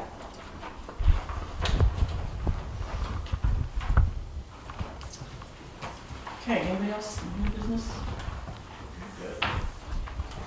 Okay, with that, we are on to public comments, and my apologies, Barbie, for putting you there. You've been moved around on this agenda several times. So you're going to start with public comments. I've been asked to ensure that even though you're on the agenda, you get 3 minutes. My apologies. Can I just interject here? It says 5 minutes on your rules over there. You should be having changed. It also says you shouldn't wear hats. Yes, and it says you should not wear hats during the meetings. Which is disrespectful. From you yelling up there. It's your rules. Barbie, it's your turn. Okay, I just have a quick statement that I wrote up. The Byron Town Board violated policies of the organization and the New York State Special Meetings Law again. Legal notice was advertised May 18, 2024 for a special meeting Monday, May 20, 2024 to discuss budget transfers and healthcare payments or in lieu of. And I have attachment of the Daily News. I asked at the end of the May 20th meeting for a specific dollar amount for the healthcare payment and or in lieu of healthcare payments. All 4 town board members sat in silence. I asked again for a specific dollar amount. The town clerk tried to answer the question. A figure was first stated of $24,047.28, plus salary of $39,000 per year. Later during the meeting, she pointed out that there was a mistake and the figure was lower. In lieu of payment could be $16,031.52 plus her salary. It's an annual figure, that's why there's confusion.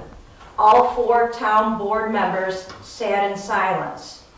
Where are the records that are supposed to be discussed? No agenda was provided at the meeting. A motion of no confidence on Town Supervisor Hensel was read by Town Board Member Thompson. Discussion was held. 4 board members voted yes. Deputy Superintendent Josh Kent could not vote. Video news service posted on May 23rd, 2024 of this actual video of the meeting. Board members violated what could be discussed at a special meeting. I have an attachment of what is legal. What a board can discuss at a special meeting is attached to this notice. The board members have continued to ignore the organization's policies and the town of Byron attorney's advice. The public was denied their right of openness, transparency, and disclosure. And I have a copy for everybody to review. And that's all I have to say. Thank you. Well, I have some questions pertaining to that. One, the This is special meeting was called because Supervisor Hensel refused Here you go. to pay the in lieu of, which the board went through several resolutions for that to happen. So can you tell us why you instructed the accountants not to pay that? If there was another discussion, it should have been in the legal notice. I still have I my think your 3 minutes are up. I wasn't told it wasn't. Oh, sorry, I stopped it at 34 seconds you had left. Continue for 34 seconds. Okay, for 34 seconds, according, if you want to look at the, right in the back, it says for the law of what you can bring up at the special meeting, and it wasn't listed. Okay, but that thing that you have is, See, I got is from Robert's Rules of Order. Right? That's not a law. It's just not a law.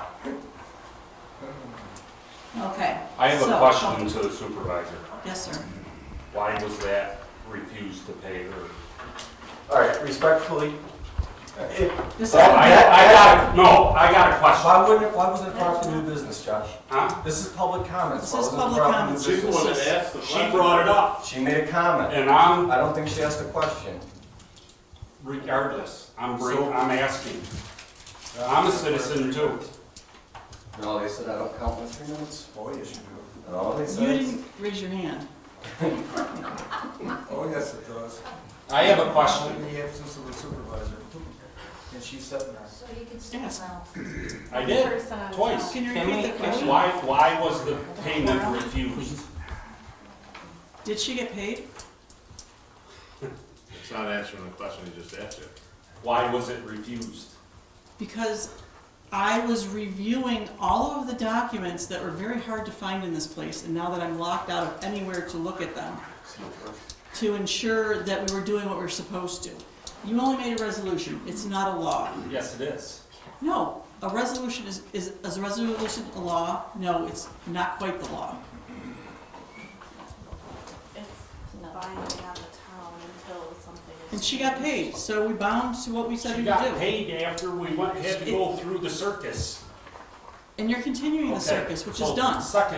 Second one, why did you not, after notice was given, why would you not call the meeting? That's your responsibility. I called the meeting. When two council people request a meeting, you're supposed to call it. I called that meeting within hours of me getting the notice. I 10 received, days within the notice, you were given an email, and the Monday on the 20th was the 10th day. We waited as long as we could for you to call the meeting. and I called the meeting on Tuesday,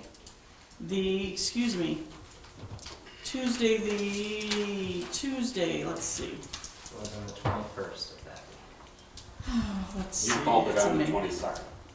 I called it on the 22nd because common sense says that if I receive something on the 14th, okay, and I've just made an appointment to make budget modifications, did you not get that email from me?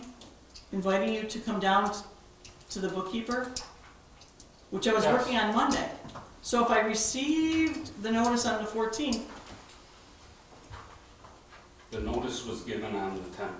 not to me, Yes, to you. no, not to me. I found out later on, you sent it to an email that I have not utilized since I could access the supervisor email that I've been using Candy, can since then. I jump in? Because I'm going to back you up here. I'm not- Just let No, me. I can defend myself, I don't even I know defend you can it. defend yourself. But if you there's a follow point the that emails, needs to I be wish made. someone would FOIA me right now, Well, I mean, and every one of you. I wish you'd let me say though, because I will point out, because it was something that Jeff did that he shouldn't have, because you did send in January that you were no longer using that email.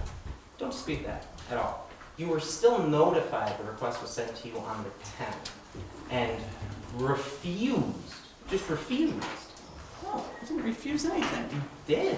What did I refuse? I said to you, and I cited Town Law 62, Section 2, which states, and I quote, "Upon written request of 2 board members of the board shall within 10 days call a special meeting of the town board by giving at least 2 days' notice in writing to members of the board of the time, when, and the place where the meeting is to be held."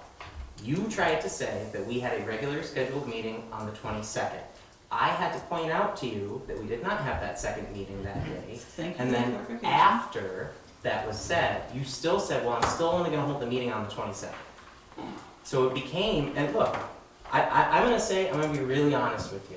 I was very, very ready, like, to come in all irate and everything, but I'm gonna be real with you. I really feel like this meeting has gone smooth. And I hate, Wonderfully, except it's a little long. and I hate to see that be completely thrown away. So here's what I'm gonna say about it, and this is what I'm gonna say, I'm gonna put it to bed. I think you make the great point. The in lieu of should never been as big of an issue as it was made. Because the documents that were supporting it were presented to you in the first place. We spent 2 months arguing about something that was already taken care of, resolved. There was no need to argue about it. Secondly, it's been resolved. She's gotten her in lieu of. There is a big sense in the town, and it's not just on this issue, it's on many issues, where people don't feel like they're being addressed with their concerns. And it's really disheartening because I'm trying so hard to address people's concerns as they come to me. But with the in lieu of, it's been taken care of. We've had it resolved. Christy has already said she's been getting what she deserves. It's been put to bed. So I understand the anger, I understand the animosity, but I really just don't think it's going to be productive if we go down this rabbit hole. And that's not just on you, that's everybody. What he said. If you don't answer for your actions, you're gonna keep doing it. Sure, but And then the voters can make a Which- decision in 18 months. But it's a long 18 months. The board can Just one moment, Jan. Can vote over her whenever they want. So yes, when she received the check that you presented, okay, based on the fact that no, she's not an elected official for the resolution that I believe warranted giving it to her, okay? So looking at that, following up on things, the in lieu of was never confirmed until the day that you presented me the check, which was the proof that she was even insured. So all those things all along there were not put in place. So just because 4 people vote for something doesn't mean that it can just happen. There are things that are involved from point A to point C that need to happen. When the board votes on something, you are one of 5 on the board. I am, but I'm not your maid. The board makes the decision, and you are the executioner of the board, meaning you are to carry out those decisions. And I do have to say, I object to your qualification of 4 people voting. We're not just 4 random people you pulled off the street. Fred was elected, I was elected, Jeff was elected. We're elected officials, just like you're an Right, elected. this is the dead horse that I So thought would if put you to bed. disagree with something the board does, it's not upon you to take it and do your own actions. You stopped that 2 days before our May meeting. I stopped And you what? would not, her payment. And you would Did not I- bring it did up I- at the can I May ask you- meeting. Did I stop something that I don't recall? We did not receive a formal request to stop it. Okay. All it was stated was that you do not want to pay it because it was not budgeted. Yeah, is all we were told. We did not get Yeah, a formal request to stop paying it. Right. So my question then becomes, so she said maybe not said, but you didn't pay it because it wasn't budgeted, but she got the option. From the time that he gave her the check, she has continued to get it and she has not stopped at all. But that's not what my question. I just want clarification. I'm tired just as much as everybody else, and it's a tired sleep really can't fix. I just want clarification.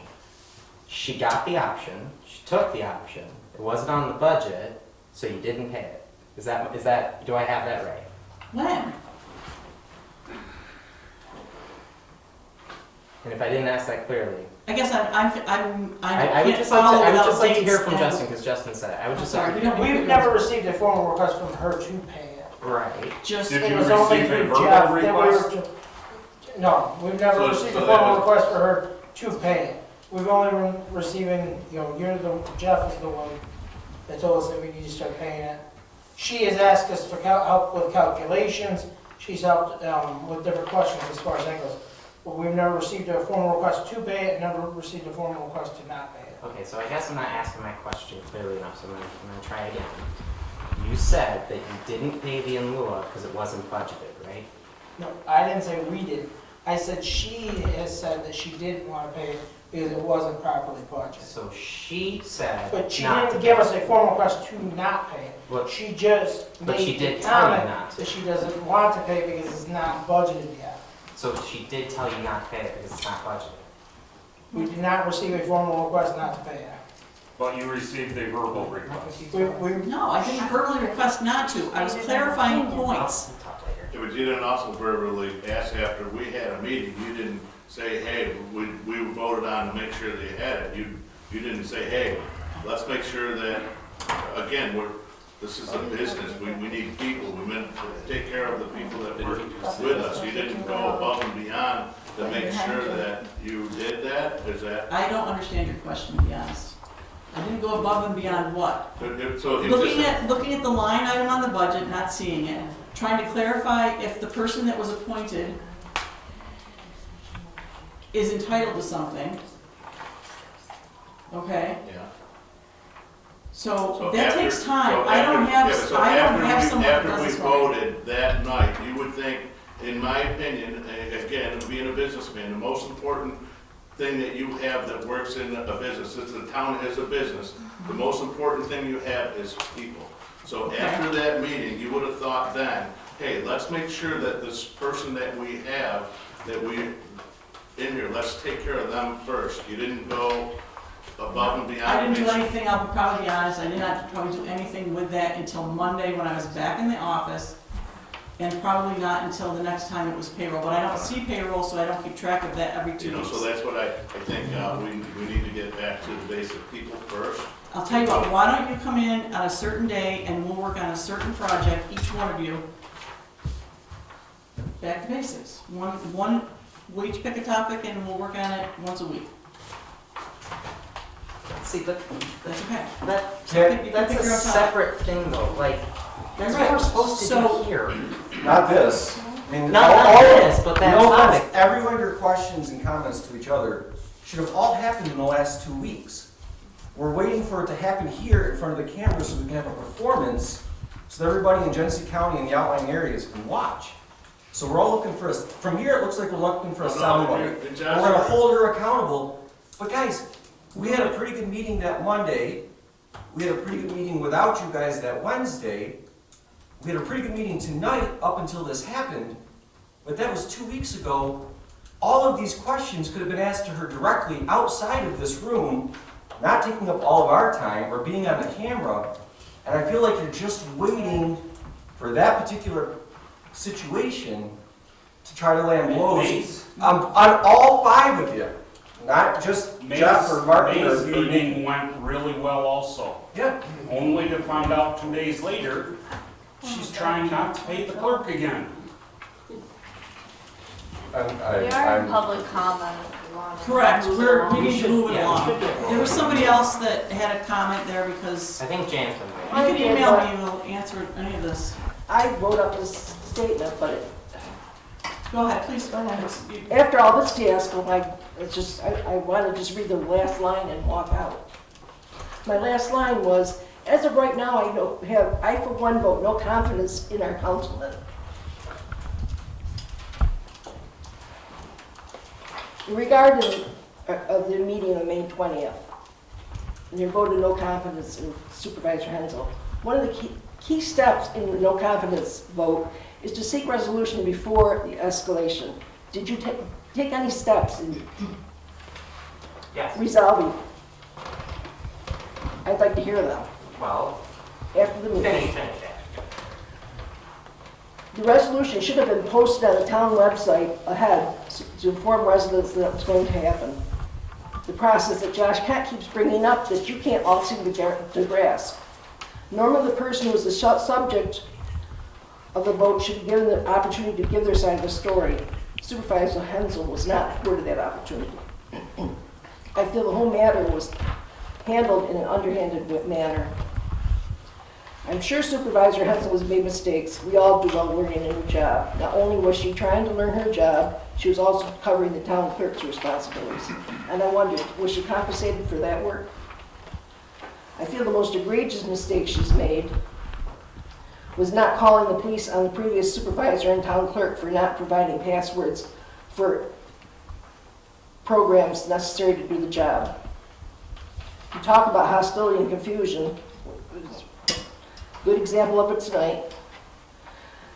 The hostility that I have observed has come from the councilman towards the supervisor. It appears to me that the good old boys club has been broken up by a woman, and in retaliation you are making her job you're going out of your way to make her job as difficult as you possibly can. By my observations, the supervisor is working